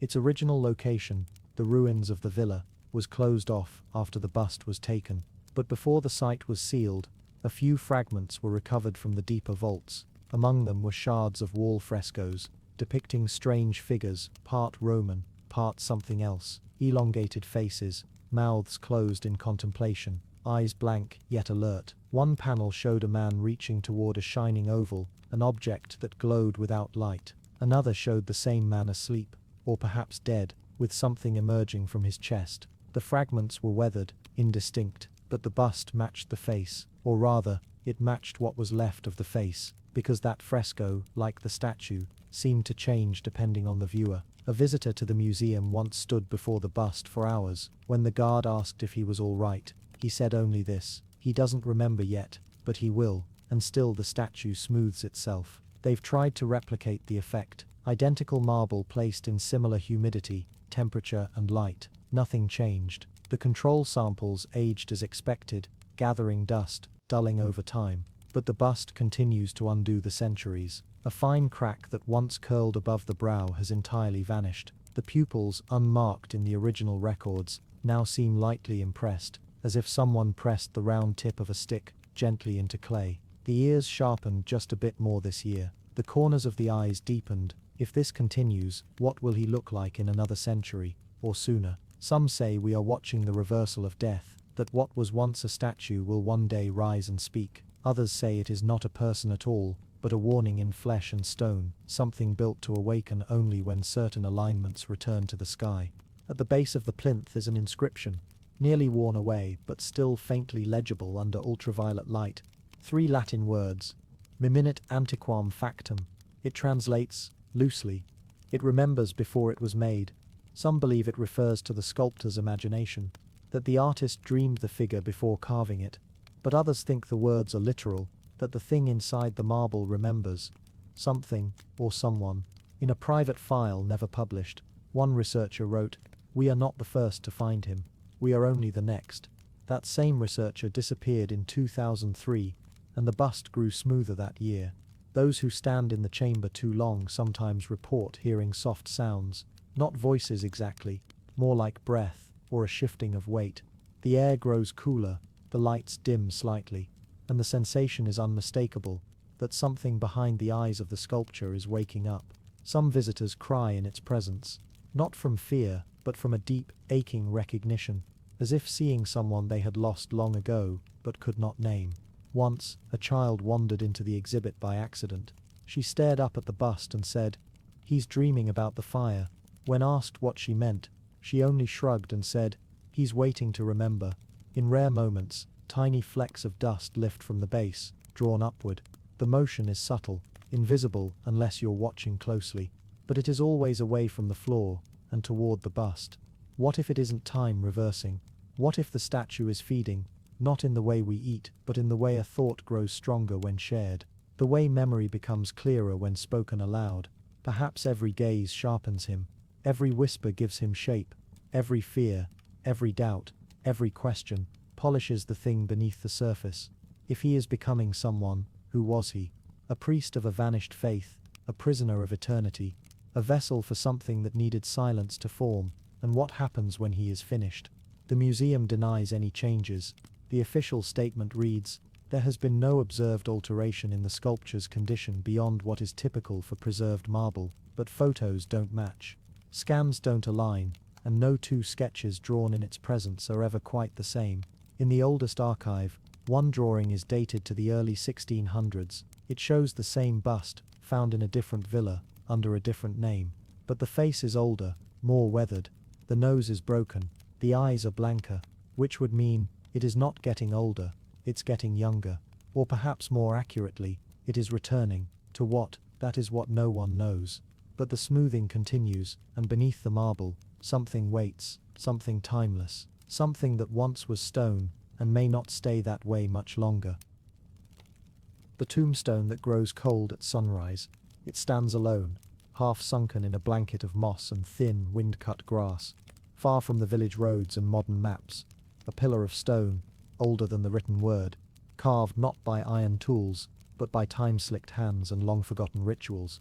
Its surface is mottled with lichen and worn smooth in some places by rain, wind, and the touch of curious fingers, though no one seems to remember exactly when they came to know it. They only know it has always been there, always cold. Not at night? No. That's when it feels as the earth feels, cool but calm, part of the world's slow breathing beneath the stars. It is at dawn, when the sun first touches the horizon, and the dew has not yet shaken from the blades of grass, that the stone becomes something else entirely. While the air warms, while light spills across the meadows, the tombstone, if that is what it truly is, begins to chill, not figuratively, and not just slightly. By measured hand and digital probe, it cools by degrees, as if something inside it rejects the sun, as if it remembers a cold that the land has forgotten. The locals call it nothing special, just the stone. But among the old-timers, there are those who still whisper about what it marks. They do not tend it, do not offer flowers or coins or candles, but neither do they build near it. Livestock turn away, birds avoid perching, and more than once, early morning hikers have described a strange stillness there, a silence, not of peace, but of waiting. In the shadow of this nameless marker, the grass grows darker, not from shade, for the light strikes it clearly each day, but from something beneath. something that leaches warmth from the soil upward into the stone. Archaeologists have tried, of course, ground-penetrating radar, thermal imaging, even careful shallow digs, but no grave has been found, no bones, only more stone, packed deep and layered unnaturally in the earth, forming what appears to be a hollow shape, almost a chamber, but with no entrance. And then there are the markings. They aren't runes, not Ogham, or Pictish, or anything recognizably Celtic. Instead, the surface bears wide, curling grooves, shapes that seem organic, like spirals and loops and tiny waves that seem to fold in on themselves. Some speculate they're symbolic, others suggest they were meant to trap water, though none gathers now. What is undeniable is that they glow faintly just before the sunrise, not with light, but with temperature. Thermal cameras have shown brief pulses, an invisible heat winding through the carvings in patterns that mimic breathing. This lasts only a few seconds, just before the temperature of the stone plummets. Legends, of course, have wrapped around the place like morning fog. One tale tells of a wandering king, betrayed and buried upright so that he could not sleep. Another speaks of an oath made in blood, between two rival clans, sealed into stone by one who chose to die standing rather than surrender kneeling. But the most quietly told story is stranger still, that the stone is not a monument to death, but a seal, that it holds something beneath it, something ancient and alive, in a way no human would want to understand. That story is never told at night, only in the long afternoons when the mist is high and the wind has quieted. One researcher, a geophysicist from Edinburgh, came to study the phenomenon. She installed a 24-hour monitoring station, a simple thing, thermal sensors, soil probes, solar battery packs. For nearly 2 weeks, she tracked the temperature fluctuations, the silent cycles of warmth and chill that made no natural sense. Her logs showed consistency in the patterns, but on the 13th day the stone's chill began sooner. Not at sunrise, but at the precise moment she approached from the east. The monitors recorded the drop, and her notes ended that day with a single phrase, scrawled on the corner of a page. "It saw me first." She left before sundown. The equipment was never retrieved. Other teams have come since. Some leave offerings, small ones, discreet, copper coins, water in clay jars, sprigs of heather. And while these vanish overnight, it's unclear whether people or something else removes them. No one ever sees it happen. No cameras stay powered. Batteries drain. Signals distort. Something about the electromagnetic field near the stone becomes unstable in those early hours. Radios buzz. Compasses drift. And once, a group of university students noted that even the shadows seemed to fall wrong, stretching away from the stone in all directions at once. For just a moment, when the first light breaks the hills, there is no path to the stone, no signage, no rope or marker to say, "Here lies a wonder," or a warning, just fields and wind, and the occasional stone wall in disrepair. And yet, year after year, someone finds it again. A hiker gone off trail, a drone scanning farmland, a shepherd searching for a missing ewe, always by accident, always in quiet. They say if you place your hand on the stone just before dawn, you'll feel it shift, not in temperature, but in pressure, as if it's drawing you in. Not pulling your skin, but your breath, your pulse. A presence. One woman described it as remembering her own death before it happened. Another, a child, said the stone was talking backwards and left the field crying, unable to explain why. There are no known tombs like it elsewhere in the region. It's been dated roughly to around 3200 BCE, older than the pyramids, older than Stonehenge. And yet it isn't part of any great complex or ceremonial site. It stands utterly alone.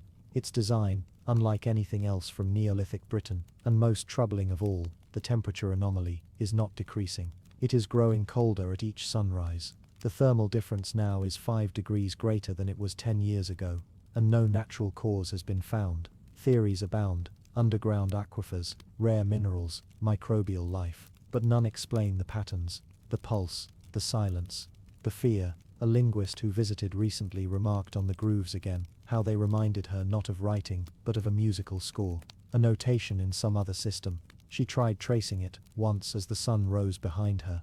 She did not finish. Her fingers began to burn with cold, though the air was warm. The prints stayed red for days. There are no bodies beneath the stone, at least none we can see, but some wonder if what's buried there was never a person, but a thought, a vow. A thing too vast to be expressed in words, and so it was buried in stone, written in curves and loops, sealed beneath a lid colder than death.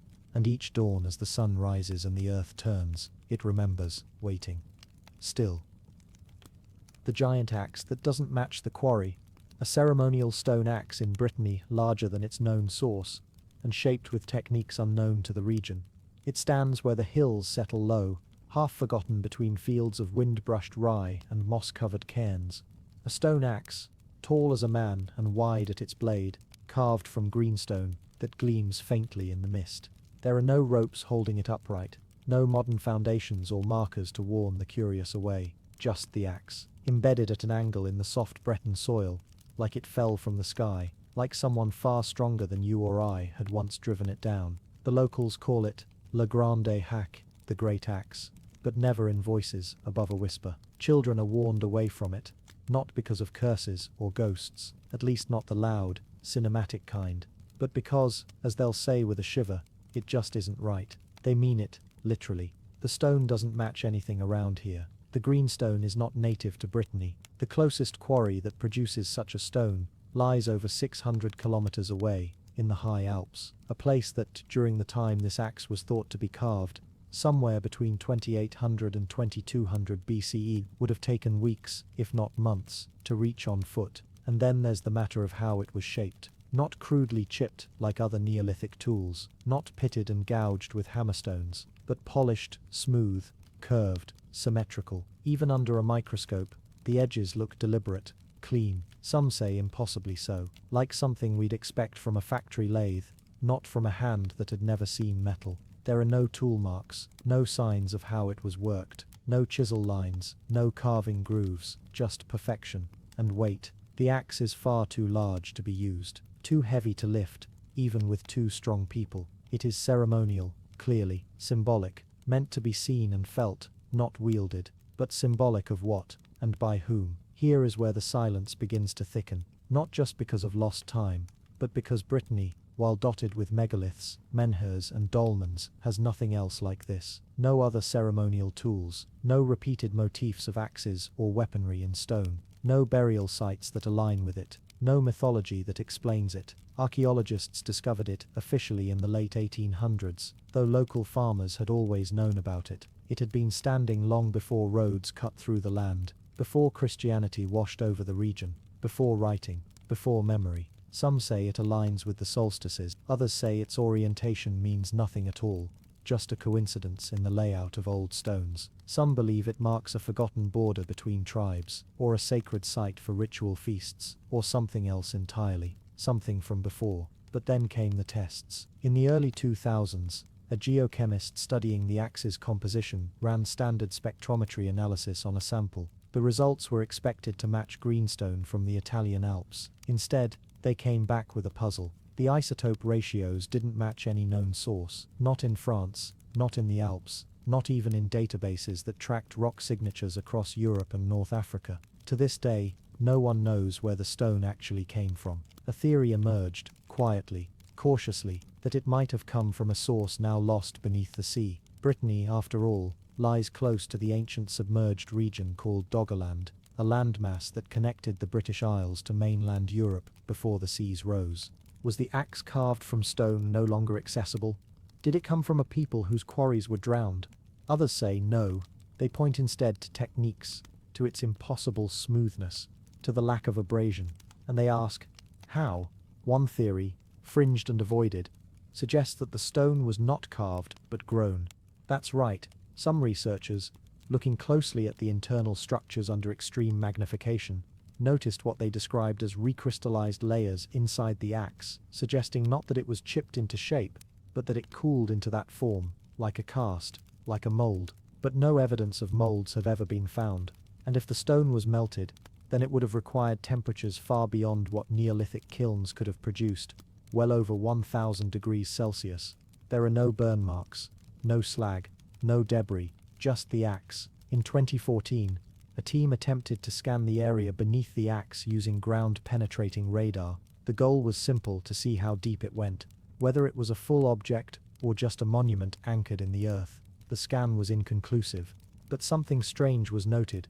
Beneath the axe, the soil was colder than it should have been. Not frozen, not artificial, just anomalously cool. No geological explanation was given. The researchers moved on, local stories didn't. They whisper that the axe isn't just ceremonial, it's a marker, a boundary stake for something that lies below, or worse, a lid. In Breton legend, there is an old belief in sleeping giants, not metaphorical ones but literal, massive beings turned to stone, or buried beneath the land. They are said to wake only when disturbed. What if the axe is a stopper, a pin that holds something down? No evidence supports this, of course, but then again, what evidence should we expect? The axe has no inscriptions, no carvings, no paint residue. It stands clean and unadorned, except, that is, for one thing. On the blade, high on the side that faces the eastern sky, is a faint groove. You wouldn't notice it, unless the light hits just right at dawn. It's not carved, it's not gouged,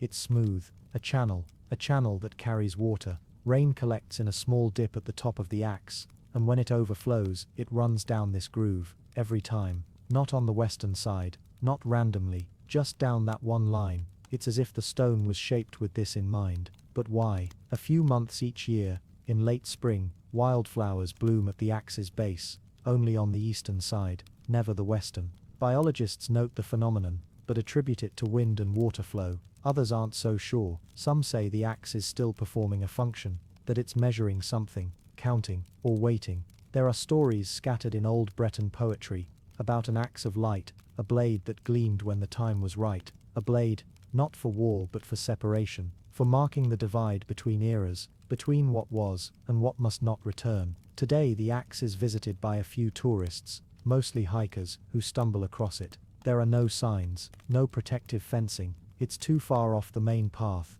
and yet those who do find it often report the same sensation, that the stone feels warm, not always, not evenly, just for a moment under the palm, as if the stone recognizes touch or remembers it. Of course, stones don't remember, do they? We build stories around the things we cannot explain. We sketch myth into the cracks of ancient monuments, but the axe, Le Grande Hack, offers no cracks, only questions, standing quiet beneath the Breton sky, watching, waiting, and never rusting.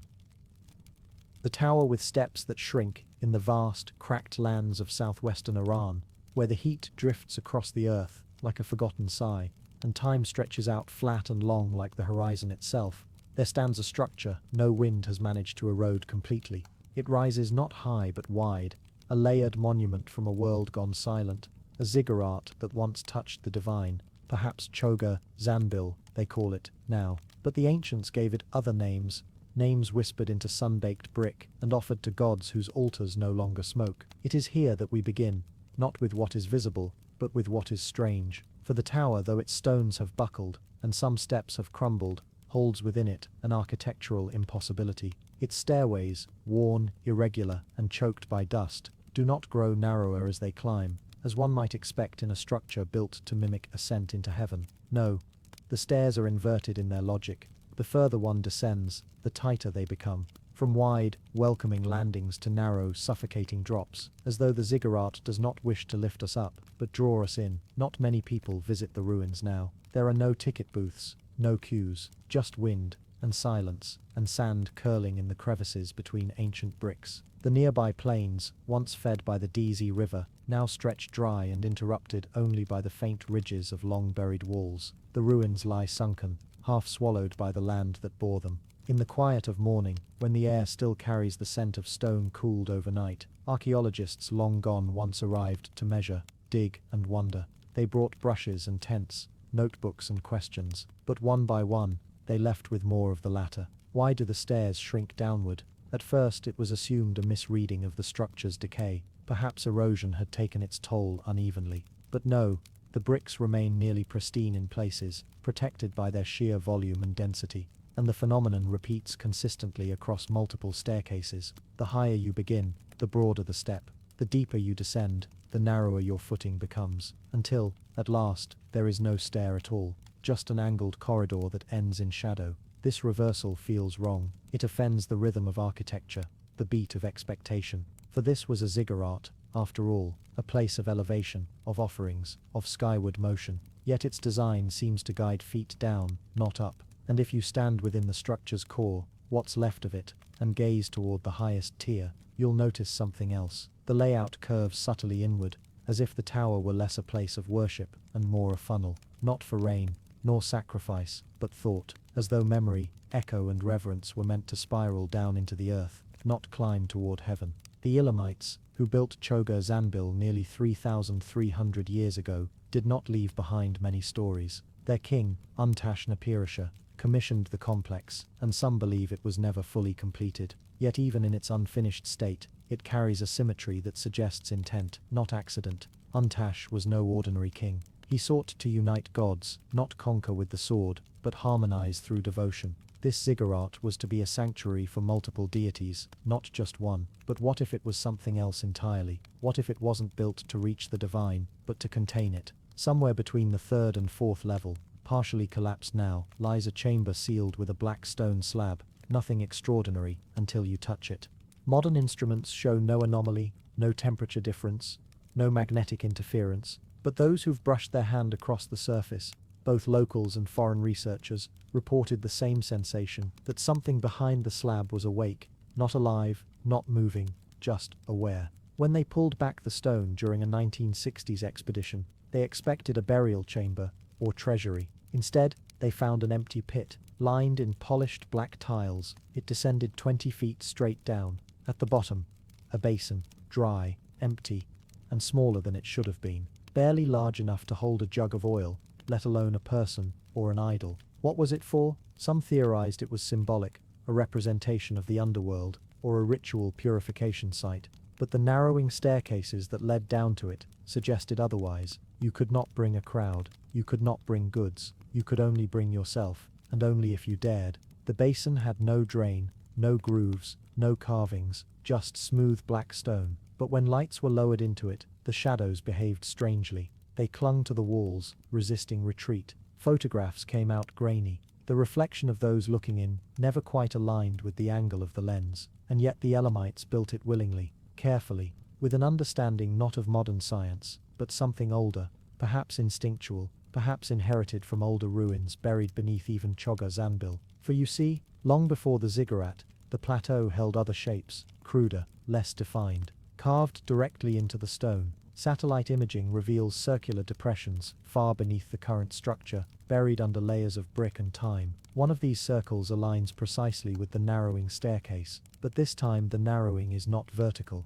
it spirals, like a drain, as if someone or something needed to be trapped, not at the bottom of a tower, but at the heart of a turning funnel, held in place by pressure, compacted by architecture, and locked with stairs no longer meant to climb. What kind of thing would require such a design? We'll never know. The stairs, though largely intact, end in rubble now. Earthquakes long ago shifted the deepest levels, and access is too dangerous. Visitors are kept to the surface, where the sun paints golden warmth on the ancient bricks, and from above, the ziggurat still looks noble, a testament to a people who dared to dream large. But the shrinking steps tell another story. They speak of descent, not ascent, of compression, not expansion, of secrets locked in reverse. Once a local shepherd wandered into the ruins during a dust storm. Seeking shelter, he ducked beneath a crumbling lintel and stumbled onto a stairwell he'd never seen before. He followed it down 3 levels, then 4, then 5. At each landing, the air grew stiller, warmer, but only at the 6th did he stop, because the walls no longer echoed his footsteps. Sound had vanished, utterly. And then, he said, the walls began to breathe, not literally, but he felt breath, a pulse in the stone, rhythmic, slow, like something sleeping far below the surface. He ran, of course. Who wouldn't? He never returned to the ruins, but sometimes he passes nearby with his flock. He will not name the stairwell. He only calls it the Hush. Perhaps it was his imagination, or perhaps the tower was never a temple, but a lid, a plug, a seal. All we know is that the steps get smaller where they should get larger, that feet tread narrower paths as they descend, that the structure holds not just mystery, but unease. No text has explained it, no oracle has spoken, and yet the ziggurat remains, silent, waiting, shrinking towards something we cannot name. The mask that melted in shadow. There is a clearing in the Colombian jungle, where even the birds seem to pause in mid-song. The air grows still, not with silence, but with something older, a weight, a hush, the kind that clings to stone and root, and memories that haven't been spoken aloud in centuries. In the center of this space, tucked between the gnarled roots of a strangler fig, and the worn threshold of what might once have been a temple, rests a relic few dare to name. It is a mask, not quite human, not quite God, forged of gold, but dulled in a way gold should never be. Not from tarnish, not from touch, but from something else. A reaction to something not seen. The locals call it La Máscara de la Sombra, the mask of shadow. It was not always known by that name, but every tale that breathes through the jungle's canopy begins the same way with its arrival. No one remembers who found it first. Some say it was a Spanish soldier who wandered too far during the fevered marches inland, his armor rusting in the wet heat. Others claim it was an indigenous scout, one who listened to the river's voice and followed the silence upstream. Either way, the mask was not found where it had been made. It was resting at the base of a tree, half buried in loam, as though placed there, not dropped, not lost. At first it glimmered, even in the thick green light. It caught the sun like a mirror. Birds circled above it. Ants formed curious patterns around its edges, but never touched it. And when it was lifted, when the mud peeled away from its hollow eyes, those who looked at it said it did not reflect their face, but something else entirely. Not a demon, not an ancestor, something more ancient than both. The mask was small, just large enough to cover a human face, but with proportions that made it seem stretched in odd places. The brow was too flat, the cheekbones too shallow, the eyes, empty holes, were wider set than any human skull, and the mouth was not open, not closed, just absent, a smooth curve where lips should have been, as though whatever this mask had been made for had no need to speak. Those who tried to keep the mask found they could not rest near it, not because it frightened them, but because their minds would not settle. Thoughts looped, dreams flickered, the night never fully came, and then came the most unsettling part. When placed in full light, the mask gleamed, but when taken into shadow, any shadow, it dulled, not like the dimming of a candle, but as if the gold was retreating inward, absorbing the darkness into itself, and when left in total shade, it did more than darken, it changed. The mask began to lose definition. The edges blurred. The surface, once smooth and curved, looked as though it had begun to melt. Not physically, its form remained untouched, but to the eye, it shifted, as though the human mind could not quite hold its shape once the light was gone. One observer, a university scholar, described it this way: "It is like watching memory decay in real time." She stayed only one night. What's strange is that no official record of the mask exists in museum catalogues, no accession number, no archived photograph. Yet there are sketches, reproductions made by hand from memory, none of which match. In one the mask is wide, almost owl-like. In another, it's long, narrow, with slits for eyes and a sharp ridge down the center. Each artist swears theirs is accurate. Each spent less than an hour with the object. Some say the mask does not let itself be seen the same way twice. Archaeologists from Bogotá tried to classify it. They assumed at first it belonged to the Muisca, or perhaps a more isolated pre-Columbian group.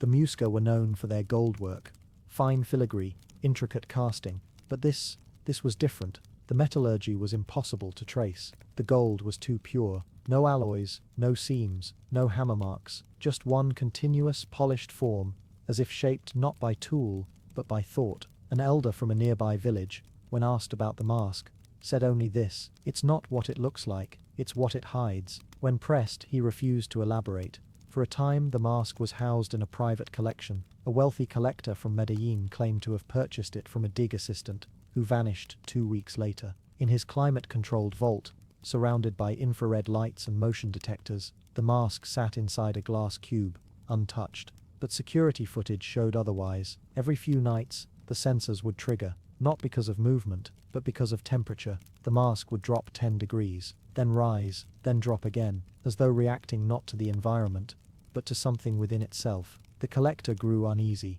He had the glass replaced, then the cameras, but the fluctuations continued. He stopped entering the room. When the vault was eventually sold, after the collector's unexplained disappearance, the mask was missing. No forced entry, no broken seals, just gone. In its place, on the velvet pedestal where it once rested, was a damp imprint, as though something heavy and cold had sat there for centuries, and finally lifted. More stories followed. A hiker in the Sierra Nevada claimed to see a golden shimmer move between the trees, even though no sun had broken the cloud cover that day. A child in a coastal village drew a face in the dirt, eyes wide, mouth blank, saying it had come to him in a dream. And always, the same description: it was gold that hated the dark, but fed on it. Scientists tried to recreate the effect. They took polished gold plates into lightless chambers. They measured, they documented, but nothing behaved the way the mask did. Not chemically, not optically. The only conclusion drawn, and quickly dismissed, was that the mask might not be entirely gold. But what else could it be? One theory suggested it was a vessel, not in the spiritual sense, but literal, a containment, that the mask was not meant to be worn, but used to trap something. Some described it as an echo, others, a reflection that grew heavier the more it was viewed, and that perhaps, just perhaps, the mask had started to reflect, not the face of its holder, but the thoughts, the fears, the moments they hadn't spoken aloud. One anthropologist who studied the mask said she began to hear her own voice when she was near it, not in her ears, but in her thoughts, repeating sentences she'd never said, answering questions she hadn't asked. She left the field entirely. It is said that when the mask is placed beside a flame, it doesn't reflect the fire. Instead, it shows the room behind the observer, a mirrored image, except that in the reflection, the mask is not on the table, it is gone. And sometimes, the observer is too. The jungle has reclaimed much of what was once sacred here: temples, carved pathways, ceremonial pools, all swallowed by vines and rain and time. But the place where the mask was first found remains open, as if the earth itself refuses to bury it. There is a flat stone in that clearing, smoothed by centuries of rain, and on that stone, sometimes in the early morning, a faint mark appears, not carved, not stained, just a shimmer, like light trying to escape a shape. It vanishes by noon. Those who have seen it say the shimmer follows them, not visually, but in the way shadows feel longer behind them, in how mirrors seem slower to reflect their movement, in how silence bends, ever so slightly, around the memory of gold. No one knows what made the mask, no one knows what it wants, but it is said that in absolute darkness, it still melts, not away, but inward, and whatever it hides, is still watching. The skeleton with a jaw too smooth to bite? They found it in the red dust beside the long-vanished edge of what was once Lake Mungo. The bones lay shallow beneath the soil, bleached by time, curled gently, as if the body had only just lain down to rest. Archaeologists, brushing away the sand with practiced care, recognized at once that the find was old, not centuries, tens of millennia, a human from a world long gone. Yet even before the carbon dates came back, they noticed something was off. The jaw, perfect, white, beautifully intact, too perfect. The teeth showed no wear at all, not chipped, not scratched, not even rounded by use. No signs of chewing, grinding, tearing, no scars of life. A jaw that had lived without eating, a jaw that had never bitten, never ground a single root. But the rest of the skeleton told a different story. Robust limbs, thick femurs, a healed break in the left arm, fused with age. Signs of use, signs of survival. A person who had lived, and yet whose mouth told another story. They had seen burials here before. Lake Mungo was ancient ground, a place where early people came and went, lighting fires, shaping tools, burying their dead. Mungo lady had been cremated here. Mungo man laid with ochre. But this skeleton, this one didn't fit. There were other things too. The layer of sediment above the bones didn't match the erosion around it, as if the body had been moved, or reburied, or perhaps had never shifted even when the lake vanished. A stillness held in place, while the land changed. Even the position of the burial was strange. The head tilted east, not west, not toward the setting sun, like the others. The fingers curled inward, and beside the bones, half crushed by time, was something small. Not a tool, not a weapon. A piece of shaped wood, blackened and glossy, petrified not by fire, but something colder. They brought the skeleton into the lab. The jaw was removed for analysis, scanned, examined. No signs of disease, no congenital disorder. The teeth, while smooth, were adult teeth, fully formed, not unerupted. It was impossible, by modern standards, for them to be this unworn. Some theorized they were not the original teeth, but X-rays showed they were fused in place. One paleontologist suggested something else. Perhaps this person never ate, not by mouth. Perhaps they were fed, somehow, through other means. But what kind of means? No one could answer. This wasn't a fossil of a sick person, nor someone who died young. The bones told of decades of life, strong joints, even calluses on the feet, but no wear on the jaw. None. That was the beginning. Before the shadow came, it wasn't real, not in any clinical sense, but it was described the same way by 3 separate researchers, one while cataloguing the bones, one while examining the surrounding soil samples, one who simply passed by the specimen tray. They said the same thing,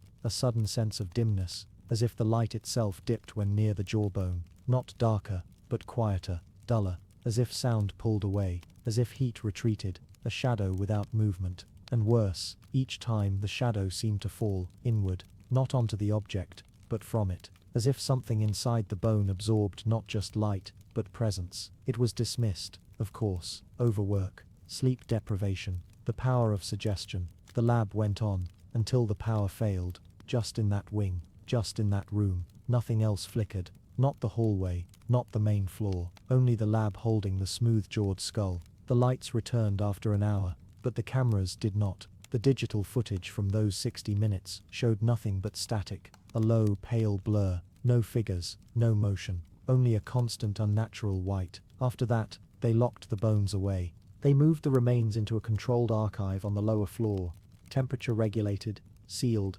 quiet, the sort of space meant to preserve the most fragile remnants of history. Yet even there, things would not stay still. The graduate student assigned to catalogue the object numbers, boxes, trays, bone fragments, soil samples, reported something subtle at first.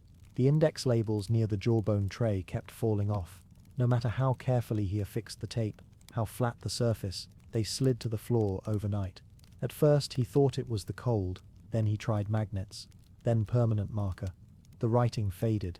Only on that tray, elsewhere, his notes stayed fixed, his pens worked. The markers left bold strokes, but on the surface around the jaw, everything vanished within a day. It was only then he noticed the tray itself had changed color, a dulling, faint, but unmistakable, like smoke in plastic. It was as if the smooth, pale bone had slowly drained pigment from the very polymer beneath it. He mentioned it to his supervisor, who laughed, called it stress, or worse, just boredom, told him to rotate assignments, get some fresh samples, catalog, something simple, ceramics, tools, charcoal. So he did. But his sleep changed. Not nightmares, not at first, just a recurring moment in the space between sleep and waking, a vision of someone standing very still, not in a dream but in the dark behind his eyes, not threatening, not moving, just standing, waiting, head tilted just slightly, as if listening. When he turned on the light, the feeling disappeared, until the night he dreamed of biting, not being bitten, biting into something soft, something that gave way like wet ash, and yet never reached the teeth, as if his mouth moved through it, but made no contact, as if his jaw were an echo of itself. The morning after that dream, he quit. He didn't say why. He left his notebooks on the desk, neatly stacked, untouched. The lab went quiet again. The jawbone remained in storage, sealed behind archival plastic, and numbered with a new system, this time printed and etched onto metal tags. Those didn't fall off, but no one touched the jaw again. Until a visiting researcher arrived from Adelaide, a specialist in early burial practices. She had read the papers, what few were allowed to be published, and requested access to the Mungo specimens for comparative analysis. The curators hesitated, then agreed. With one condition: she could examine the long bones, the surrounding artifacts, even the dental structure, but not the jawbone directly. It was, they said, under review. She agreed. For 2 days she worked with the cranial fragments, measuring, scanning, building a 3D model, and all was well. On the 3rd day she requested just a closer look, through the case, not touching, at the jaw itself. She leaned over the tray, hands behind her back, peering through the clear archival lid. She did not move for 4 full minutes. The assistant in the room said nothing. At first he assumed she was thinking, lost in her observations, but after a time he walked over, gently cleared his throat. She did not blink. Her eyes had dilated. Her breath was shallow, her mouth opened slightly, as if responding to something unspoken. The assistant reached to touch her shoulder, and she flinched so violently, the tray shook. The lid fell from the jawbone's case, but the bone did not move. Only the light above it flickered, faintly, once, as though casting a ripple through the air. "I heard it," she whispered. But when pressed she could not describe what she meant, only that it was not a sound, not words, not voice. Something closer to the hush before thunder, a pressure, a nearness. She left that afternoon, and she did not ask to return. Weeks passed. The archive stayed still. The tray was returned to the deeper storage vault, locked inside a shelved compartment at the back of the room, behind a steel drawer that squealed faintly when opened. There was no rush to examine the jawbone further, no publications pending, no open cases. But the temperature sensor nearest to the tray began to report fluctuations, only by a degree, then 3, then 6, always colder, briefly, as though something inside the sealed case was withdrawing heat, or more unsettling, feeding on it. The staff replaced the sensor. Still it dropped. Not predictably. Not even at night. Sometimes at noon. Sometimes when no one was in the building. The logs recorded the changes, short pulses of cold that did not affect the room's air, only the immediate few centimeters surrounding the tray. They sealed that shelf permanently, and that might have been the end. Except the digital scans taken earlier had been quietly shared with a team overseas. A research facility in northern Germany, working on high-resolution cranial modeling for hominin comparisons, ran the jaw through several simulations, testing bite pressure, articulation, jaw stress. But the data kept failing. Each model built from the scan lacked proper alignment, not because the bone was deformed, but because, strangely, it was too perfect. The surfaces were so smooth, so even, that the algorithms couldn't detect natural wear. They flagged it as a duplicate, a digital artifact, something fabricated, not fossilized, and so the team dismissed it. All but one of them, a junior technician, working off hours, printed the model on a polymer 3D rig, curious to see it in physical form. He didn't tell his supervisor. It was harmless, he thought. Just a plastic reproduction. The jaw arrived warm from the printer. Too warm, in fact. The machine's logs recorded a spike in internal temperature, though the room around it was climate-controlled. He held the replica in his hand, turning it over. It felt wrong, not in the shape, not the weight, but in the silence. He later described it, when asked, years afterward, as a moment of complete stillness, not just around him. Inside him, like the blood had stopped. Like the hum of lights, the background noise of the world, had paused. There was a pulse, not his own, a kind of vibration, not audible, but physical, that passed through the replica once, then stopped. He dropped it, and when it struck the lab floor, the plastic cracked, not along a seam, but across the center of the jawline. An unnatural fracture, perfectly straight. He left it there. The janitorial team found it the next morning, and unaware of its origin, discarded it as defective. But the technician called in sick the rest of the week, then left the job entirely. He sent no resignation, no email, only a single envelope with no return address, containing his ID badge, and the words, "There was something in the model, not a shape, a memory." Back in Australia, the original jawbone sat undisturbed, until a visiting curator from Japan, compiling an exhibition on the global anthropology of mystery, requested permission to photograph it. Not touch, not remove. Just a photograph. The team declined, not rudely, but firmly. There was something in their tone the curator could not explain, neither fear nor reverence, just a kind of fatigue, as if the artifact had asked too many questions already, and no one had the strength to answer them anymore. Still she pressed, and they relented. Once, the jaw was moved, under supervision, into a sealed viewing box with non-reflective glass. The curator stood behind it, camera in hand. The first photo did not take. The camera flashed, clicked, but the image was black. The second came out grey, no jaw visible. The third, overexposed, burned from within. She adjusted the settings, focused manually, took one final shot. It worked. In the image, the jaw sat exactly as expected, but in the reflection of the glass, there was something else. A shape, not fully human, not monstrous either, just present, tall, not skeletal, draped in a blur that defied the lens, a figure where there should have been none. She deleted the image immediately, and without saying a word, left the building. Later that week, she mailed the team a small paper envelope. Inside was her photo, developed, not digital. On the back, she had written, "Do not look directly, tilt, and you'll see it. I hope you forget it." No one at the lab ever opened the envelope. It remains in their cold file archives, folder 41B, unmarked, unviewed, and sealed. Next to it sits the jaw, still whole, still quiet, still too smooth to bite. Years passed. The tray was never reopened. The sealed envelope was never unsealed, and the jaw sat in its glass box, in the lowest row of the vault's back corner, beneath faded bone tags and items long since forgotten. There was no label on it anymore. Someone had quietly removed it during a routine cataloguing shift, not out of disrespect or superstition, but something more like relief, like the object had finally slipped out of memory and returned to the silence it seemed to want. That silence held until a new hire joined the archival team. She was bright, young, and eager to reorganize what she described as decades of cryptic nonsense. She moved quickly, too quickly for the others. Labels updated, binders condensed, tray positions reassigned for efficiency. No one stopped her. Not quite. There was no policy to break, and so she opened it. Not the envelope. The tray. It was marked incorrectly, something about herbivore jaw fragments, subfossil samples. She assumed it was misfiled, but when she pulled it from the shelf, the air changed. Not the temperature. Not exactly. It was the weight. The room seemed to thicken. She stared at the object. Smooth, curved, light brown jawbone. No molars. No decay. It looked unfinished or unused. There were no grooves, no ridges from chewing, no hints of injury or age. Just a cold, perfect surface, like polished stone, but not stone. Like bone, but not dead. She reached for it, paused, then looked closer. The tray was cold, but the jawbone was warm. Faintly, deeply. Not at the surface. Not like a heating element. It was warm the way a hand is warm. Alive warm. Internal warm.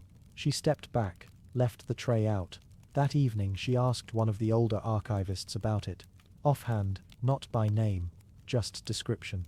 He didn't answer. He only asked, "Did you touch it?" She said no. He nodded, then said, "Good." And that was it. The jaw was placed back into its shelf, this time with a note, handwritten, taped beneath the tray's barcode. Just a single sentence. Do not scan. No barcode, no file entry, no external database link. The jaw was returned to silence, and this time, it stayed, until the building renovations began. A new research wing, updated storage, everything was moving, trays, boxes, tagged items, cabinets. But when the team tried to move that tray, the scanner wouldn't register it. They checked the barcode, it was fine. They replaced it. Still nothing. They changed the scanner, reset it, checked the database. The system showed no errors, only a single message. This object does not belong here. They assumed it was a software glitch. So they moved it manually. The tray was placed on a trolley and rolled out to the hallway. A temporary tag added. A new location pending. But when the trolley was checked an hour later, the tray was gone. Not stolen. Not misplaced. Just gone. The security footage showed no one touching it. No movement. One frame it was there. The next it was not. No alarm triggered. No doors opened. And yet, the weight was missing from the trolley. An object had been removed. But not by any known means. They sealed the hallway. Rewound the footage over and over. At most they noticed a flicker in the lights. Not darkness. Just a slight dimming. Like something had passed between the frames. Like something had remembered the way back out. No announcement was made. No reports filed. Only a quiet note in the private internal system, buried under several access levels. Jaw artifact. Removed itself. No recovery necessary. And that was that. No further incidents followed. No more cold spots. No more pulses. No more reflections in the glass. Only the empty tray, now shelved under anonymous reference. With a fresh barcode no scanner will read. In a vault no one visits anymore.